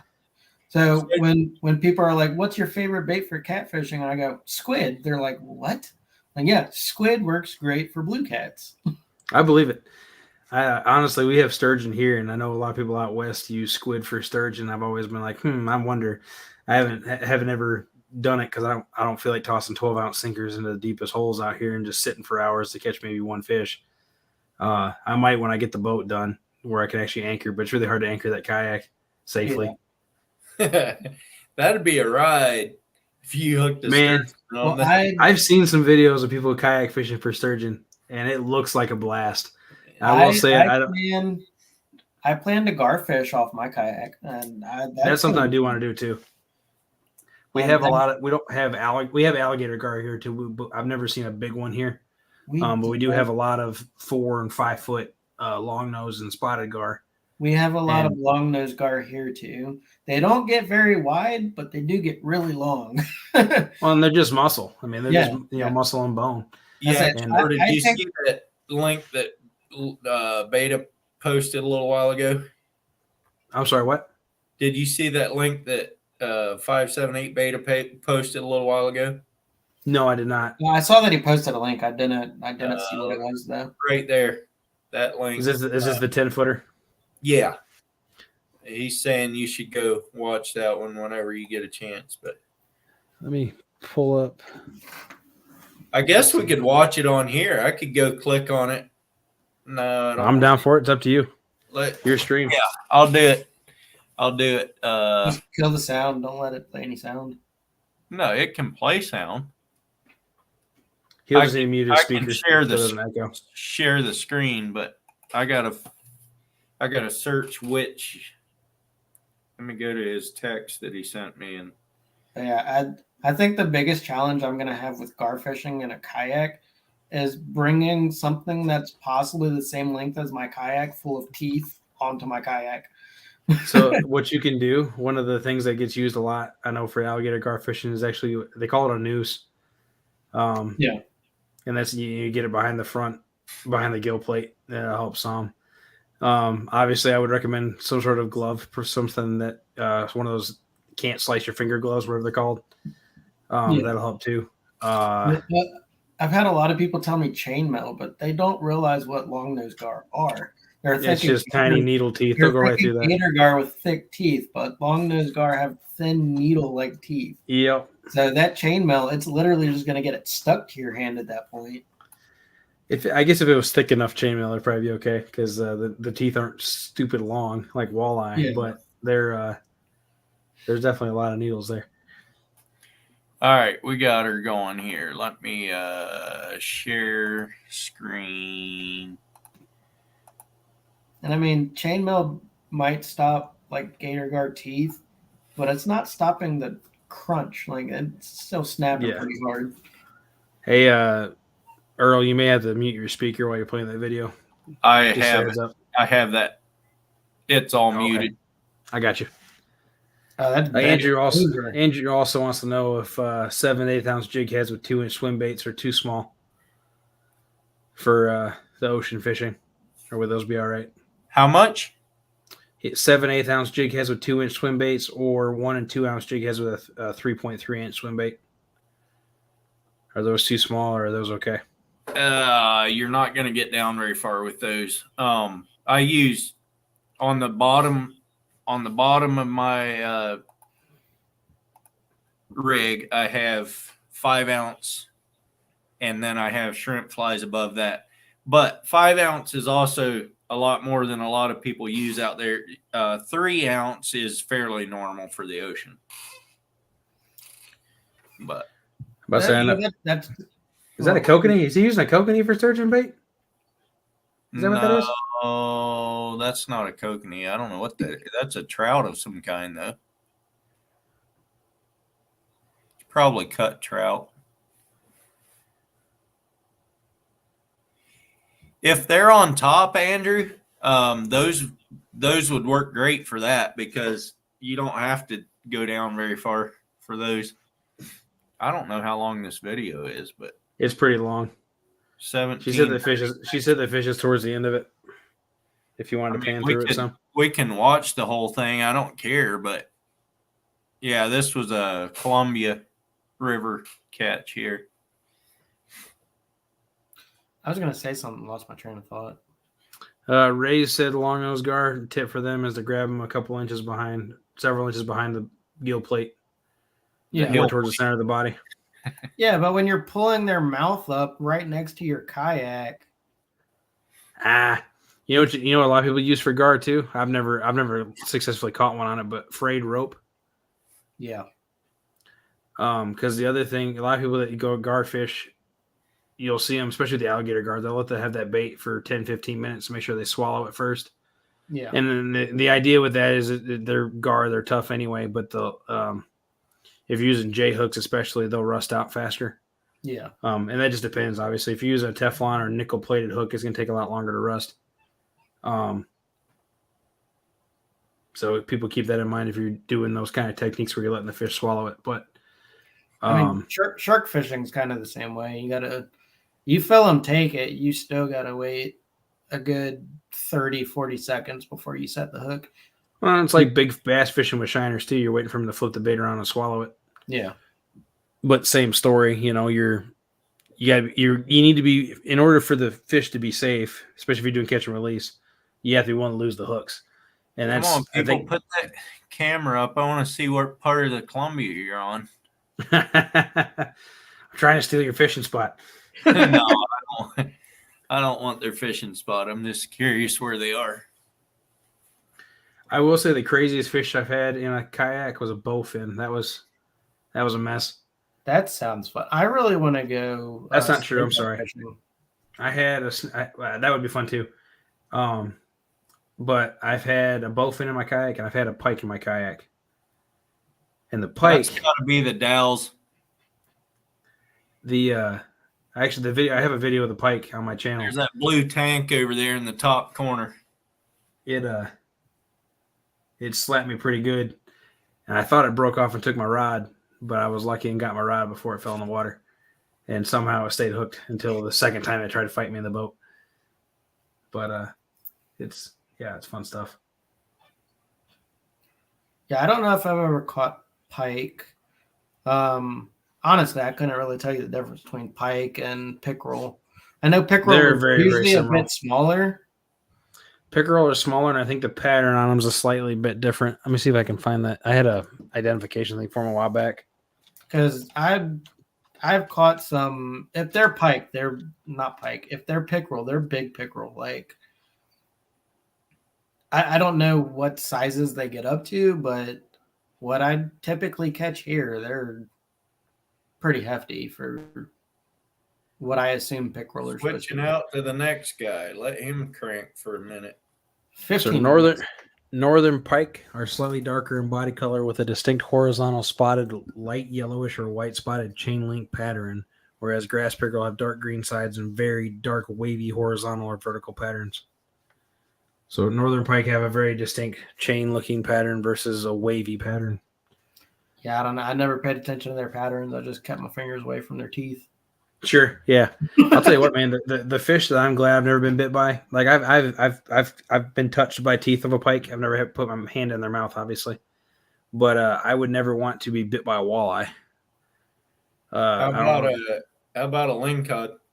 Oh, that either. But I'm talking freshwater fish, right? So, but same concept. The walleye have the regular Yeah. teeth, right? But then they have two teeth that stick out twice Oh as no, far. they're getting mad. Have you ever seen weak fish or sea trout? No, but I have seen toadfish. I haven't Weak, seen him in weak person. fish and sea trout, or the sea trout we have here, anyways. They Wait, they got have the same teeth thing, right? Where it's like they have two sets. big fangs in the front. Yeah. Yeah, walleye are the same, except the walleye, sauger, and sawguy all have the same thing, but they have it on the top and the bottom. The two fangs. So I can tell where people watch this thing the most, and there's a spike coming up right here. So Oh, you got the vidIQ thing going on or something, or I don't know what it is, but when I go down along the bottom of the video, I don't know if you can see that on. No, no, it's not. We can't see it on your end. the only thing we can see is pull up for precise seeking. No, Yeah. right there, right there. You can Wait, see where? it. Oh, okay. Actually, yeah. The Oh, the huh. outline where it goes up. I wasn't aware that was a thing. Hang on, let me see if that happens. I want to see. I'm gonna go back to your video quick and see if it happened. Let's pick a video. Let's see. That's an ad. There's gonna be ads on mine, most of them. You know, it probably isn't gonna have on your newest video. Now I'm thinking about it. Hang on. Let's pick Well, another that video. thing ain't that big. I mean, that guy got both hands in its mouth. What's he talking about? Thing just blew a bunch of water in his face. So I do not have that on mine, Earl. Oh, maybe it is vidIQ. I don't know. I got vidIQ also. Maybe you're just not popular enough. How many What's views does up, that video Matt? have? We're watching this guy pull a big old sturgeon out of the Columbia River. How many views does that video have, Earl? I don't know. I got it on full screen. Oh, okay. Well, It has 400. No, that's how many subscribers they got. 13,000 thumbs ups. is it 1.01 million views? Is that what Yes. it says in the top right? Yeah. Okay. That one. Maybe that's why I can't see it on your videos. You don't get enough views, Earl. I don't either. Don't feel bad. I don't either. Me either. I know I don't get views. I'm trying to figure out how to get this thing back up where it was. There you go. That is a big fish. I'd ride that thing to the bottom of the Columbia. Yeah, looks they're like right about out 8 there in feet. the Dalles. That's a guide boat. No, he says 10 foot 1 inch. I wouldn't have guessed that. What's up, Josh?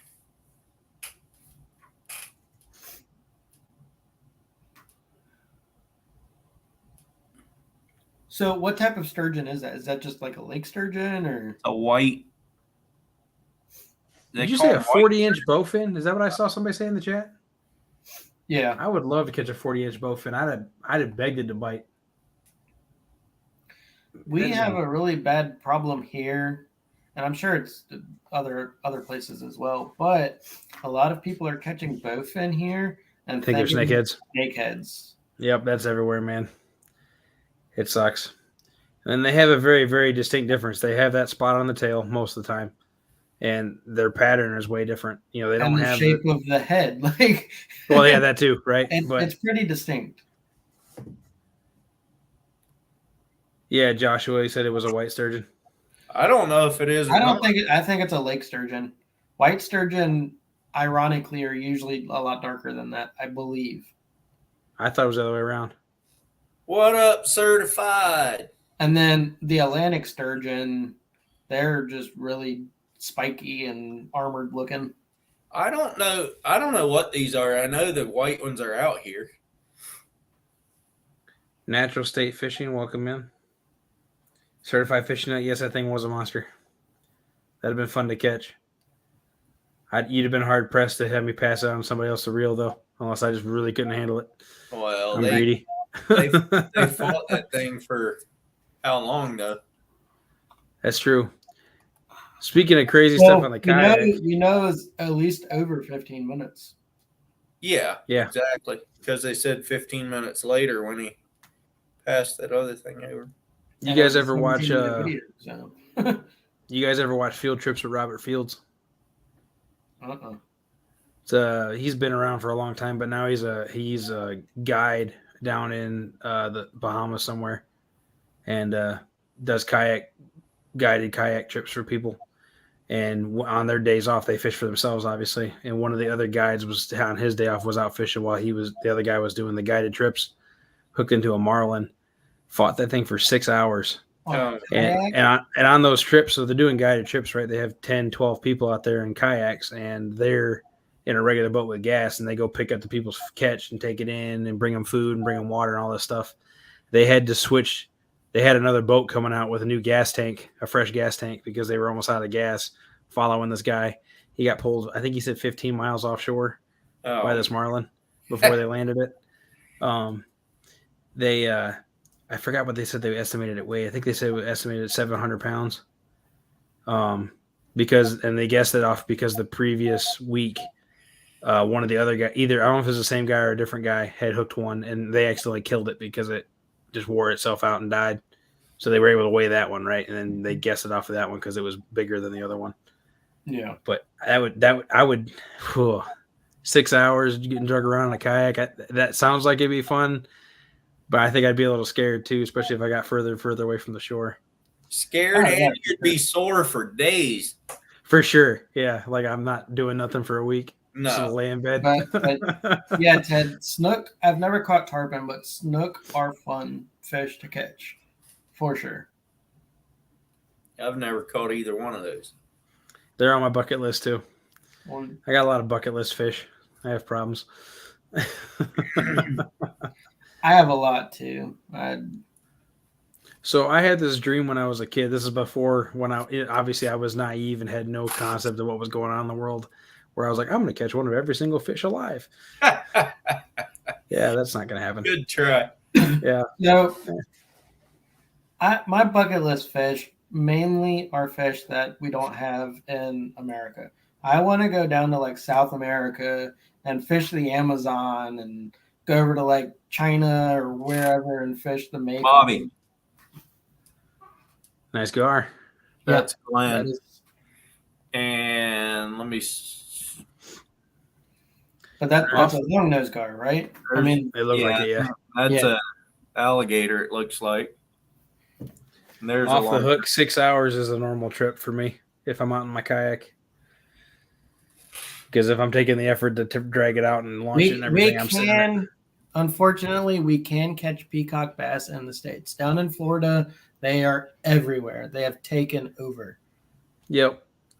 But it would be cool to catch them in like their home environment in the Amazon or wherever it may be. I will say my dad goes down to Florida with my mom for like their anniversary every year, and they go peacock bass fishing, and they go fishing for all the like the aquarium cichlids that they have down there. They literally like, hey, if you catch one, keep it, because they get huge. I mean, and if you bought those fish down there, they're thriving so well. A lot of those aquarium species, if you kept one, if you bought one that was that size, you're spending a couple $100, and you can go catch them all you want. Yeah. Right.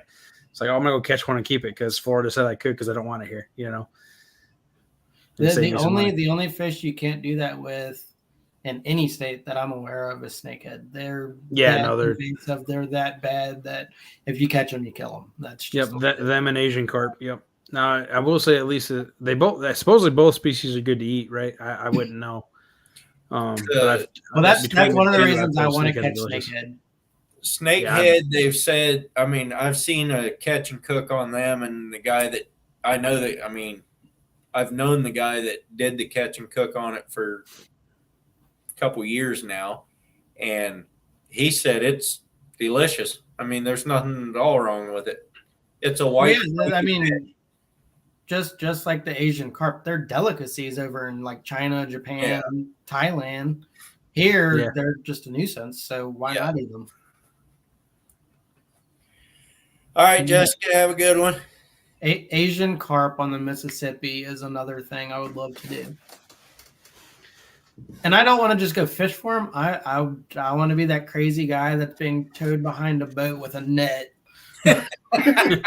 on skis. How many can I catch? Yeah.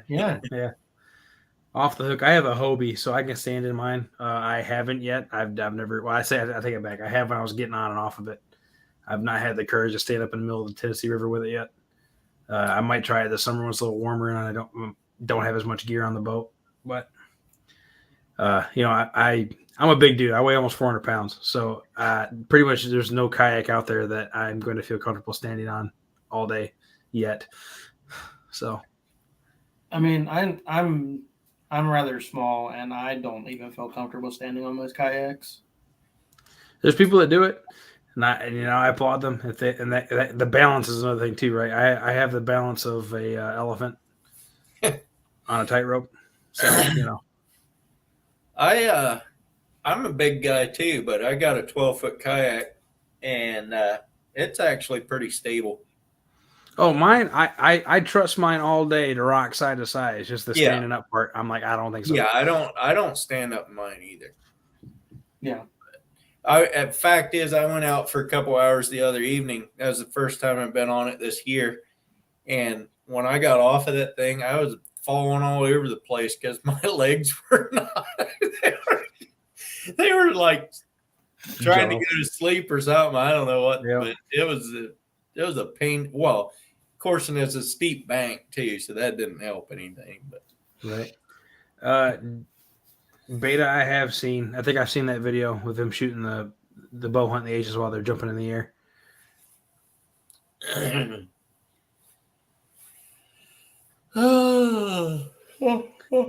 I looked at the Ascend.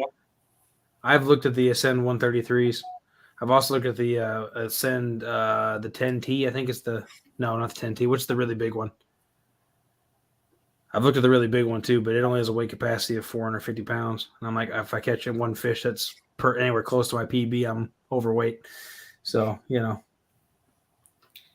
I recently learned that the kayak that I have is meant for shallow, flat water, like salt flats. And I took it out to the Chickahominy River where boats were flying past me. And, I was getting huge wake. And, I mean, it wasn't too terrible, but it apparently is not made for that. mine's made for flat water, and all I do is go in the creek with it. So I'm good. nothing wrong with that. I mean, as long as you're comfortable in your boat and you're comfortable in your own skin, you can pretty much do anything you want, right? Yeah. The biggest thing is just being smart about the situation you're in. Well, Obviously, we're not taking our kayaks out in the middle of the ocean, or we're not going out on 30-mile-per-hour windy days because there's no way we can get back in. I know a guy out there on the Oregon coast that takes his kayak out fishing, and I mean, that's what he loves. He loves going out there. I would do it with the right kayak. Mine, I have tracking issues if the water is over like 8 feet deep. Yeah. So I have a Hobie Pro Angler 14. It's got the Skag. It's got all that stuff. It's made for doing deeper water, and it's made for they were designed originally as catamarans for the ocean, right? Yeah. And in natural states, right? I mean, they're technically suggestions, but there's definitely something to be said for performance issues with those boats when you get more weight or closer to their max weight and stuff like that. Yeah. because I know for a fact that mine would do one, I would get more speed out of it if I weighed less, but two, it would turn better if I weighed less. Obviously with a skeg, I can keep a straight line. That part's not a problem. And the highest speed I've pedaled in it, I think is, was it 5.4 miles an hour, which is pretty quick, but I can only keep it pace up for like 20 seconds, so I would love to have one of those kayaks. I just got a cheap one. So I originally had my first fishing kayak was a Sun Dolphin, and I fished the snot out of that until it got caught in a house fire. Mine's a and lifetime. I bought a Perception Outlaw 11.5. That's an awesome kayak. But again, the weight limit on it was 425 pounds, I think. So I was like, oh, I can't do anything but bass fish out of it, right? But also I couldn't turn it to save my life because I'm right there at the cuff. Yeah. And it was very obvious. Like my wife uses it and she's, half my weight and she was turning and flying by me and no problem. So that's when I spent the money and bit the bullet and got the Hobie. If I was to do it over again though, I probably would go with, a new canoe or, something like that. And actually, honestly, I know people say canoes are more stable than kayaks. In my experience, though, I've never been in no. New Canoe brand. It's a kayak. The company is New Canoe. They're shaped a little more like a canoe. They're just as sturdy. They have the higher weight capacities. But the issue with the Hobie and a lot of the pedal kayaks is you have the hole in the bottom in the front, right? So if you put too much weight on the front, you end up getting water coming in, and with those horizontal rod holders and a couple other things, you end up getting water in awkward places. Right. But with the New Canoe, they have a pedal drive you can get for it. They have the options to put motors on it, and all of it's mounted off the front or the back, and it just has cables that go to your feet, so you're not actually putting a hole in your boat to put those on there, which is nice. The other thing that's nice, because I do fish for catfish and rivers, if I wanted to anchor, their seats have a 360 swivel, and they're the only ones at kayak I know that have that. That is cool. Right. I have to look into that. That sounds like, and they're significantly cheaper. Just for the base boat, you're looking at less than $1,500 for the most part, unless you're getting the brand new, overly expensive model. And I mean, I spent $3,100, I think, on mine. Mine did have a bunch of upgrades on it, though. I had a $600 fish finder, a bunch of other stuff on it too. I got a deal, but if I was to buy it brand new, I don't need fish finders. Like, I'm sure it'd be nice, but I just kind of like going out and reading the water. You know what I mean? Well, for me, the fish finder is more for depth, for safety, and for GPS more than anything else. Because you can do most of that stuff. You get for, I think it's $20 a year. You can use the Navionics app and do pretty much everything most people do with a fish finder anyway. Because a lot of people are just looking for structure. If they're doing anything besides depth or contours, then they're looking for trees or rocks, and that's what the fish finder is nice for too, I guess. But for me with the catfishing, I'm just looking for the ledge, and then I'm just putting baits and just following the ledge, and I can do that with my cell phone. I don't have to have the fish finder. But the problem with Navionics and some of those apps like that, they don't take into account the lake level, because I fish mostly reservoirs, and the levels fluctuate all the time throughout the year, especially in the winter. Right. So what they say is 12 feet deep may only be a foot deep, and you don't know that until you're actually out on the water. Yeah. And if you're fishing at dark, which I do a lot of on the kayak, you really need that for the depth. And it's just to keep you from bottoming out. Because with the foot pedals especially, you're not supposed to – they don't recommend you go in less than 4 feet of water. Because if there is a tree or something, you're possibly breaking your pedals off. So, Matt, I think that's what my kayak is, the Lifetime Tamarack, but it's a 12-footer instead of a 10-footer. And the rating goes up a little bit on those, the weight rating. What's up, Sleeper Barbecue? Welcome in. My kayak is, I want to say it's 10 foot. It's an Islander kayak. That's the brand. And the model is the Hula. Gotcha. For those guys that are talking about, wow, you spent a lot on a kayak. Yes, I did. I can actually go out in the middle of the Tennessee River though with the big boats going by and barges go by and not worry about flipping unless I'm right next to them. What's up, So it's Tina? nice. And I can take it out on somewhat windy days because of the foot pedals, and still feel relatively safe. I did used to fish out of a flat bottom, but I was always getting swamped and having hard times taking it out in certain places. And I don't have to worry about that with the kayak.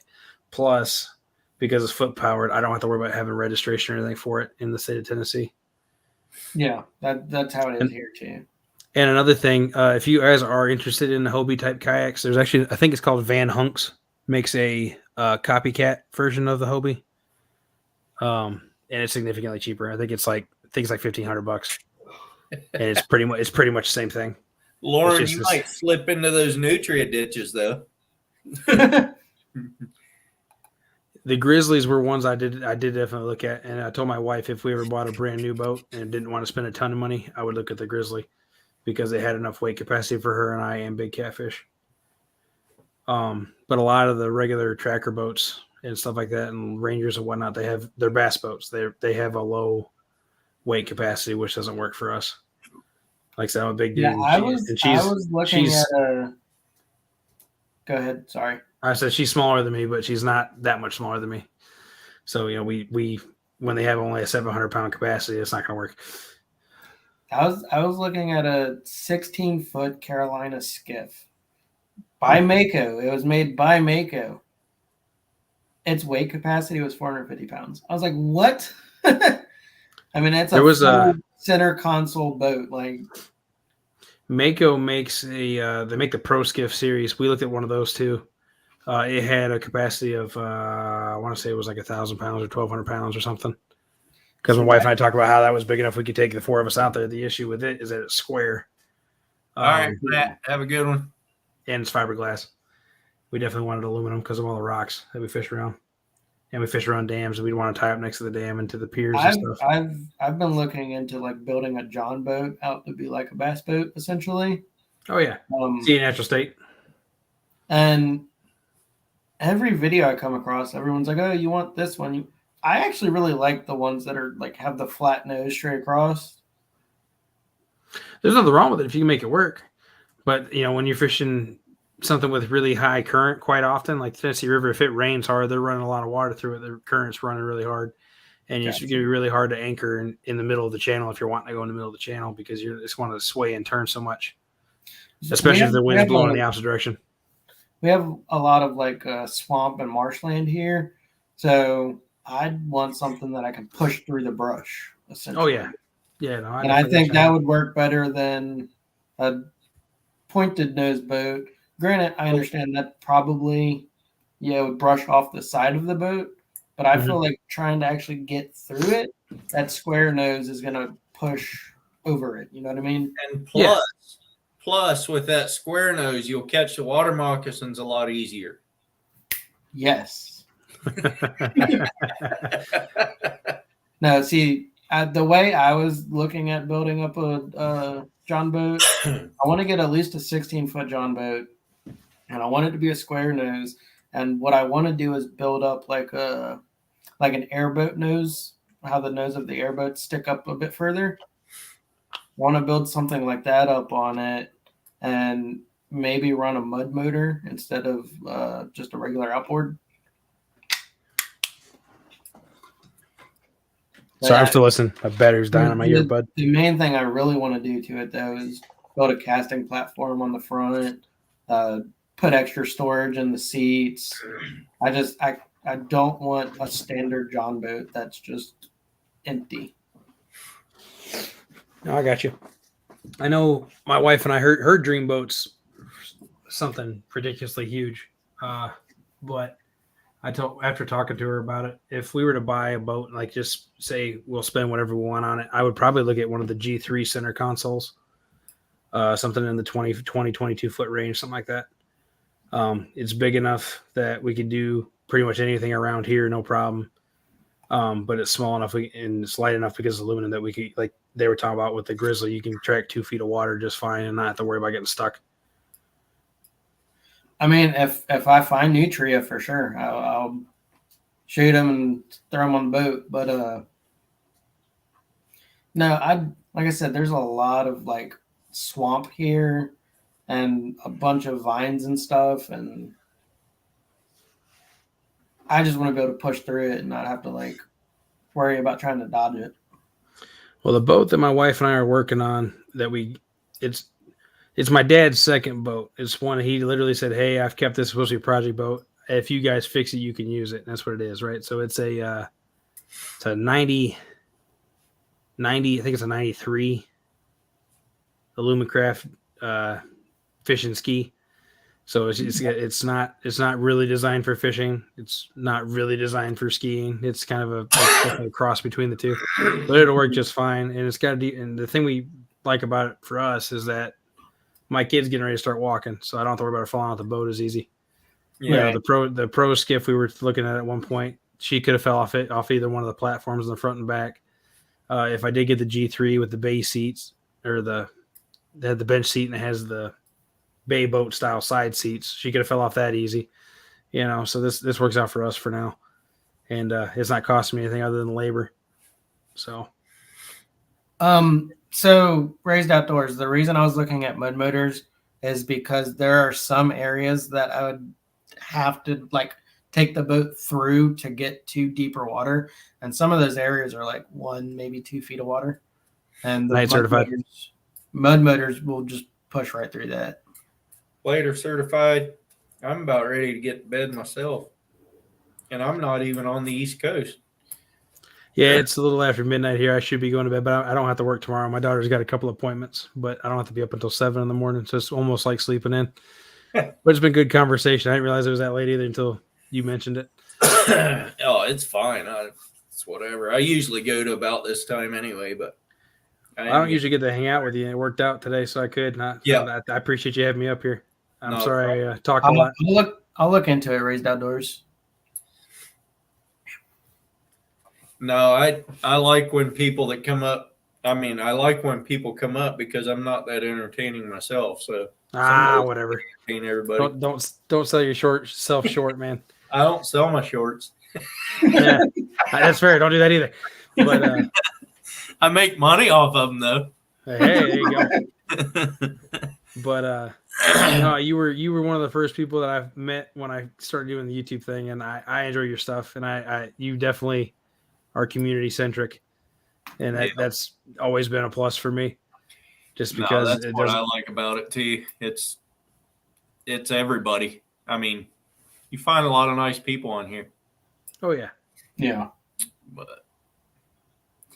And I think that, well, that's one thing Sarah said too that surprised her about YouTube, and I've heard it from a lot of other people too. But My Style Baits, she said that was the one thing that surprised her the most about YouTube was the whole community and everybody that she met. And she's the one that suggested this fishing trip. Nice. And I kind of felt bad after I put it all together.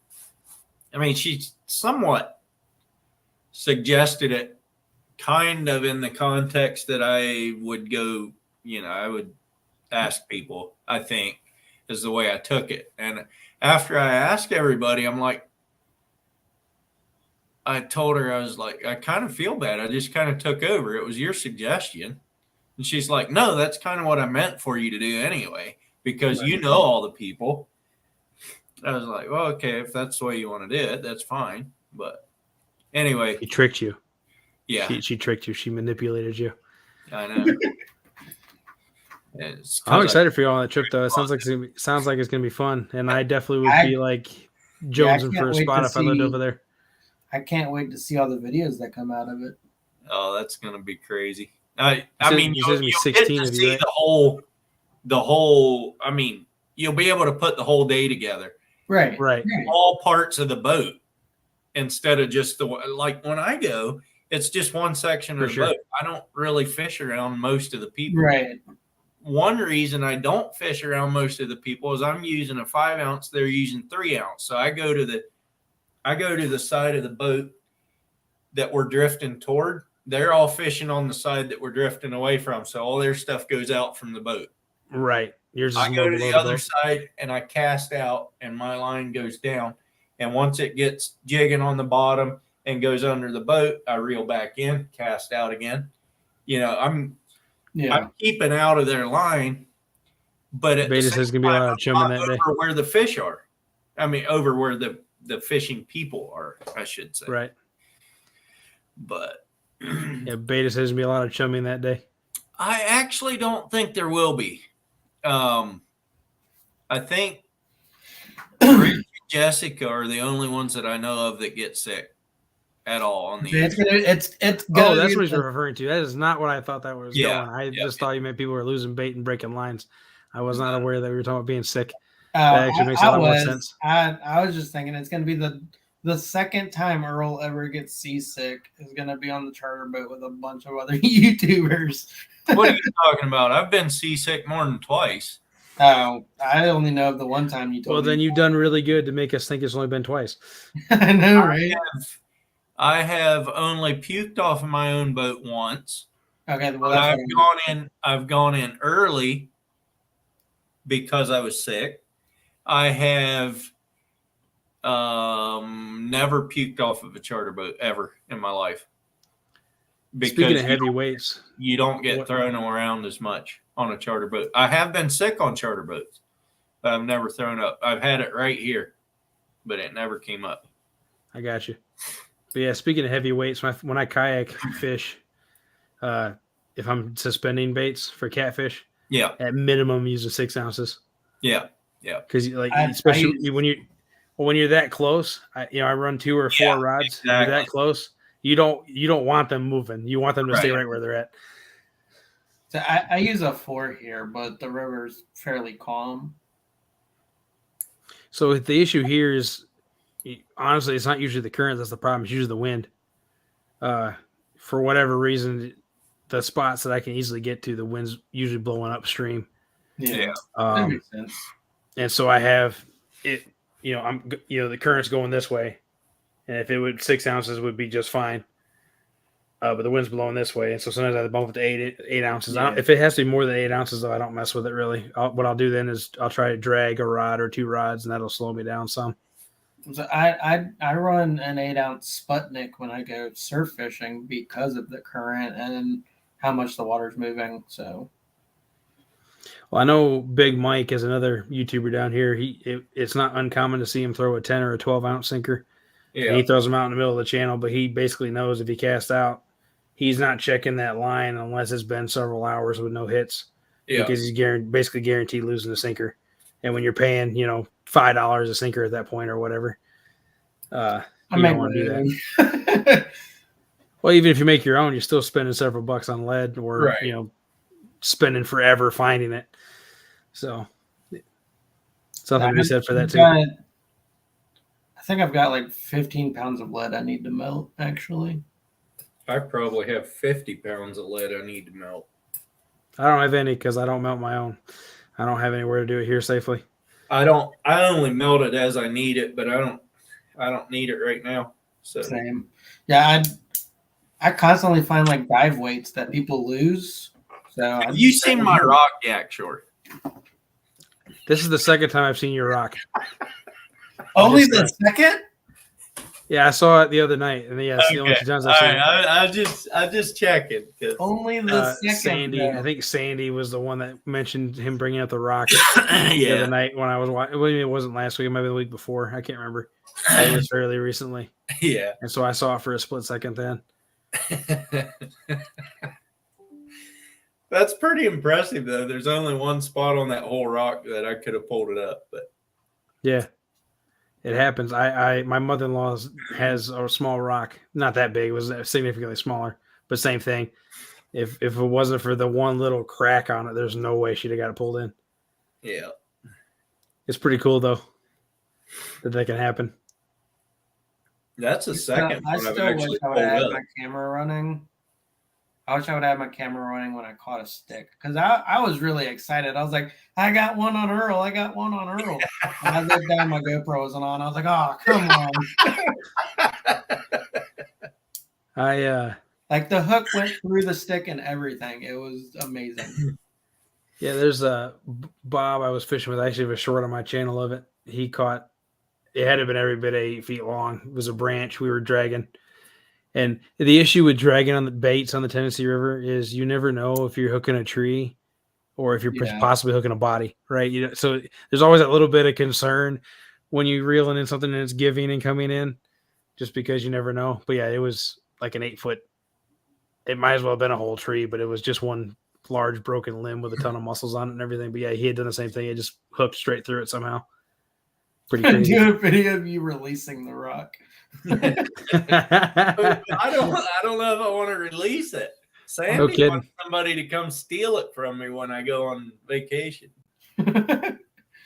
I still think that should be his 10K subscriber giveaway. There you go. That's a good idea, actually. I'll be here for that. I want the rock.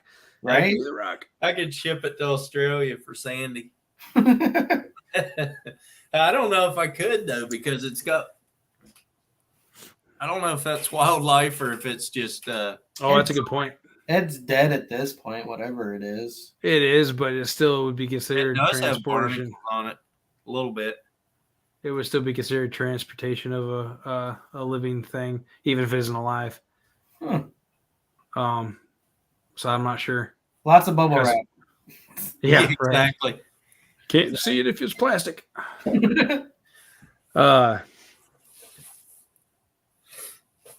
You can't give it to Sandy though, because she has to fish more than 6 times a year before then as well. But yeah, That means I can't win it because I haven't fished 6 times this year yet. Oh man, dude, come on. It's been a What? I've Been only strange caught year. 6 fish so far this year. Do what? I've only caught 6 fish so far this year Yeah, every trip. on the first hour of every Yeah. Yeah, exactly. trip. Yeah. Yeah, I've only fished 4 times this year. I actually didn't catch very many fish on Saturday. I didn't catch any lingcod on Saturday. I caught probably 2 or 3 or 4 sea bass, maybe. So I've actually been I feel like I kind of cursed myself this year because the very first trip I did, I caught a PB. The very first fish was a PB, and then everything after that has been smaller. I've not caught anything bigger than 26.5 pounds this year. So, I haven't either. I but haven't even caught one that big. yeah, the first carp I caught this year was 26.5 pounds, which beat my previous record by a pound, or a pound and a half actually. How do I target carp? I know we got them here. I just don't know how to target them. So the easiest way for me is take the giant tube, not the giant tubes, but if you go to Walmart or Dollar General, something like that, they have the bigger tubes of rolled oats. Mm-hmm. Put half of that in a gallon Ziploc bag with 1 can of cream style corn, and then half a can of drained whole kernel corn. Like don't use the liquid. Right. Mix it all up and let it settle for about 10 minutes. You should be able to pack it into a ball, and it can go around. It should be able to go around your sinker as long as you're not casting out stupid far, which you don't have to with carp. They're usually pretty shallow. And then just put some corn on the hook. You can use a circle hook. You can use a J hook. Because I mean, I've tried like method feeders with like prepackaged pack baits. I've never had good luck with the prepackaged and pre-made stuff. Never have. I've always done better luck with oats and corn, or what I do a lot of now actually is I'll chum an area. I don't know what the laws are for chumming in Virginia, but I don't in Tennessee, in Tennessee you're allowed to chum. So what I'll do is I'll boil feed corn in a pressure cooker. It takes about 30 minutes, and then I'll take sweet feed. And so I'll do about a 5-gallon bucket total of the two together. Right. And I'll go like the day before or 2 days before and put it out. And then I'll do like half again that much the next day. And then I'll take some with me the day of fishing. And there's this stuff you can buy. It's called PVA mesh, it's made out of cornstarch, so it dissolves in water. But you can put some sweet feed in the bag, tie it up, and you can hook that on your hook with the corn. Right. And so you cast it out, so you have your corn on top of a little pile of sweet feed, and that sweet feed dissolves pretty fast. Right. But it's got molasses in it, and I've had really good luck with that here. I've also made some boilies too. and done well with those. But I made those out of sweet feed and flour. And the same story. It's just I think it's the molasses more than anything. Yeah, well, I mean, I know what sweet feed is because, well, I made spirits out of it. Made what out of it? Spirits. Really? I wasn't Yeah. aware you could do that. Interesting. It is delicious. All right, David, have a good one. See you, David. Off the hook, yeah. I know a couple individuals here that use the Kick cereals too, and they also use the Arrowhead puffed corn cereal too. Same concept as the Kicks, just a little bit bigger. like I really want to get into it because I mean, I know they get big. Like they're pretty large fish, and I Well, think, and up your way, it's not uncommon to see 30 and 40 pounders either. right. Like I feel like that would probably be about the same as catching catfish, and I want to try it because, again, I can catch catfish all day long, unless I'm trying to video myself catching catfish. Then I'm Right, exactly. Unless you have Yeah. But yeah, like if I go out fishing, it's almost guaranteed to catch catfish here. Like no matter what you're fishing for, if you're on the river, you're gonna get catfish. right. So carp fight very similar to catfish when they're in the smaller sizes, like less than 20 pounds. If you do hook one that's like 18 or above, you end up having more of like a dead weight rather than like the head shake. So it's like a really big catfish, they're more of a dead, like they Okay, pull so- really hard, but they don't shake and roll, right? Right. So it's kind of like fighting like stingrays, I would assume. I've never fought a stingray, but I would guess it's probably similar. So stingrays typically don't fight hard. They do take pretty good bursts in the beginning, but they don't really fight hard. The thing about stingrays is they're so flat. You're trying to pull them up through water, and it's just Oh, I got you. yeah. Yeah, no, It's like these trying carp, to pick a carp plate up directly straight when it's underwater. Yeah, carp actually do fight hard. The issue with carp is they have soft mouths, so it can be easy to pull the hook out. So I do recommend is you run your drag a little looser than you normally would for catfish. Yeah. And when they pull, they're going to pull long and hard for several seconds. I don't advise trying to reel it all while they're pulling because of the hook pulling possibility. Yeah. But yeah, no, to me, they're one of the hardest fighting freshwater fish, period. They're up there with big catfish, they're up there with smallmouth bass for the pound per pound. I mean, let's just be honest here. We all know that bluegill are the hardest pound or ounce for ounce. Oh I guess. yeah, for sure. For Yeah. sure. But they're carp are definitely up there. Carp do fight. They fight good. Like I said, I would love to get into it because I feel like they would. Like it makes sense. My grandpa had a farm pond that had carp in them. And Well, so you know exactly what it's like. but we would only catch the little guys, but they would fight they Yeah. fight worse than bluegill. And Yeah. then every once in a great while you'd catch one of a little bit of size, and those things would just go crazy. I mean, Yeah, I think the record carp in the States is 54 pounds or something like that. yeah. Buffalo, I don't know if you have buffalo in Virginia. We have them down here and they have them in Texas and stuff. I don't They know. they can be like 70, 80, 90 pounds, but in my experience with those are more dead weight, small, short pulls. They don't really fight that hard. But I know that over in Europe and France and stuff where they do those, they're basically they're comparative to the pay lakes here, other than the fact that they're actually like a fishery where they're actually taken care of and maintained and stuff like that, right? But I think the world record's like 105 or 108 pounds or something for a carp. I will say also, if you are carp fishing, if you catch them on the river, we all know that river fish usually fight harder than the lake version.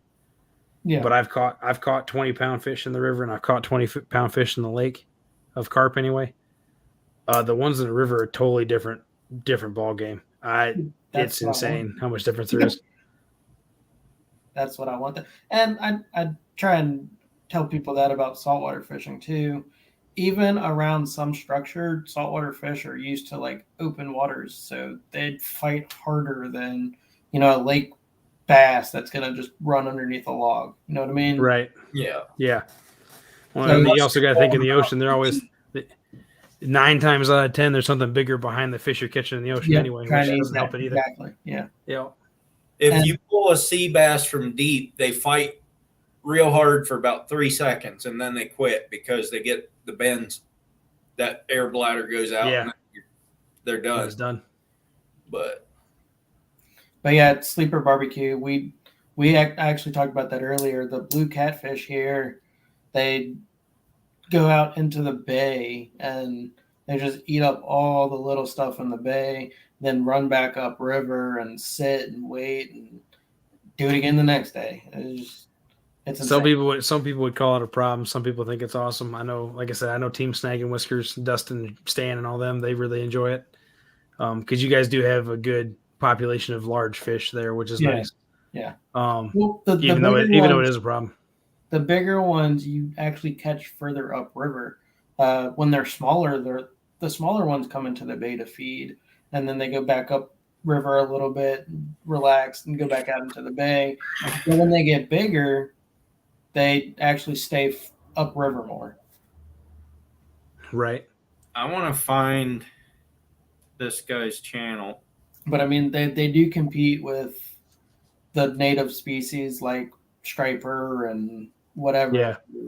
for food. So it is a bit of a problem. But I mean, Virginia still has like the world record for big striper in the U.S. Right.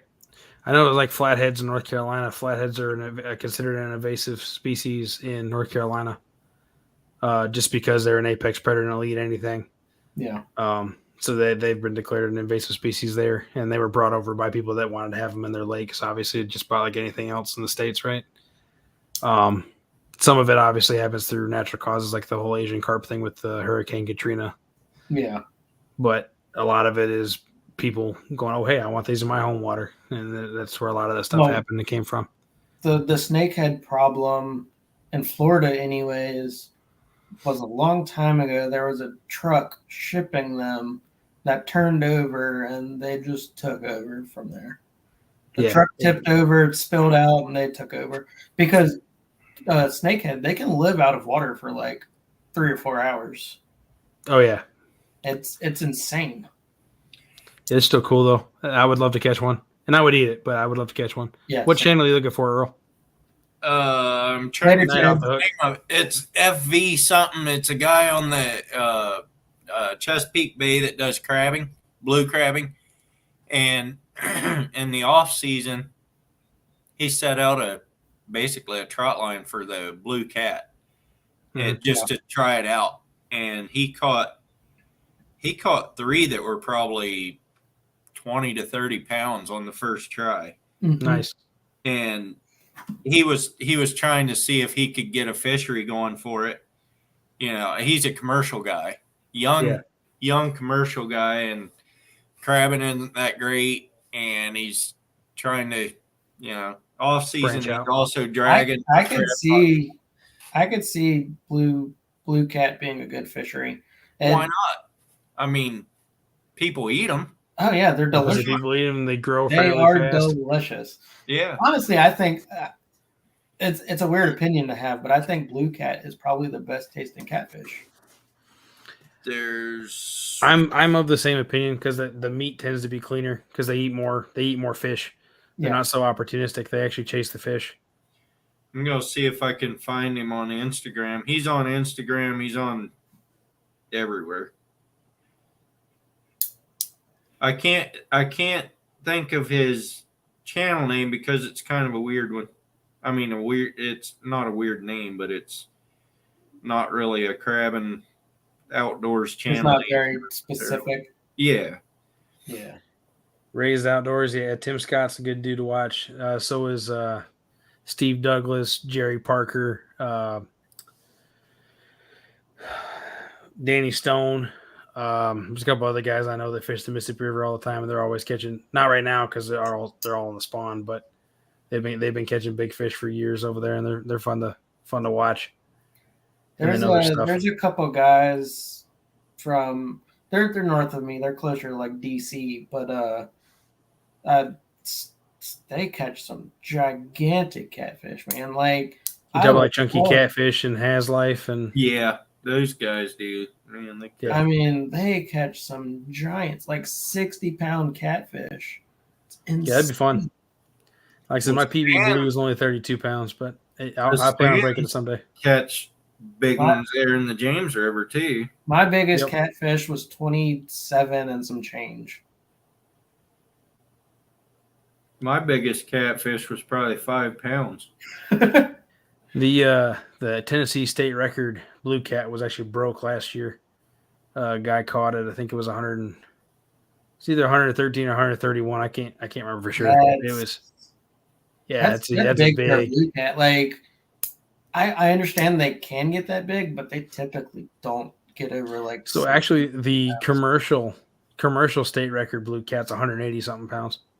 that's Tennessee. crazy. Yeah. That's like a Wells catfish. They get gigantic. Yep. And then I think it was North Carolina.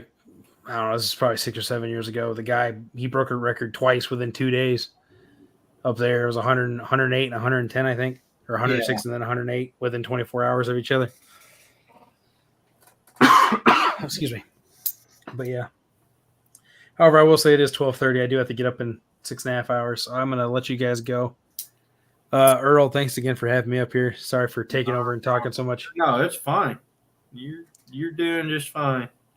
So, Everybody in the chat, appreciate you sticking with us and saying hey and whatnot. And I will hopefully catch you guys all again another day. But until Alright. next time, tight Have a lines. good. Here he is. I just found him. Luke McFad. Luke McFad. I'll have to check him out. At Luke_MCFAD on Instagram, but his YouTube channel is a different name, but you should be able to find him through that. Okay. Thanks. But he's a young kid. It's actually you'll figure it out. But he can make something out of nothing. It's pretty Smart interesting cookie. to watch. Yeah. I got you. All right. We'll see y'all. Have a good night. All right, you too. amazing. I think I'm gonna shut her down. We only got 10 people in here, and it's getting late anyhow. All right, but before you do, have you seen the video where the dude caught a fish with a blade of grass? Yes, I did. Is that real? Like, Go try it. I've seen it 1,000 times, but I cannot believe it. Like it. On a bluegill, I can believe it. That bluegill bite anything. I don't know, man. I don't know. Go try it. Go try it. I'm going to, but as it sits right now, I cannot believe it. Just put a small hook on, put a blade of grass on it. Go see if you can get I'll try. it. I mean, I've fished with bread before. I know that works. Yeah, bread works. But a blade of grass, there's no scent. It's I don't know. It's weird. But yeah, I've had like 20 people send me that in the past like 3 days. Like, you should try this. You should try this. I'm like, I'm going to, but I don't want to because it can't be real. It's just not fair. Oh, but yeah, I need to jump off here anyways. Yeah. Catch you next week, man. You bet.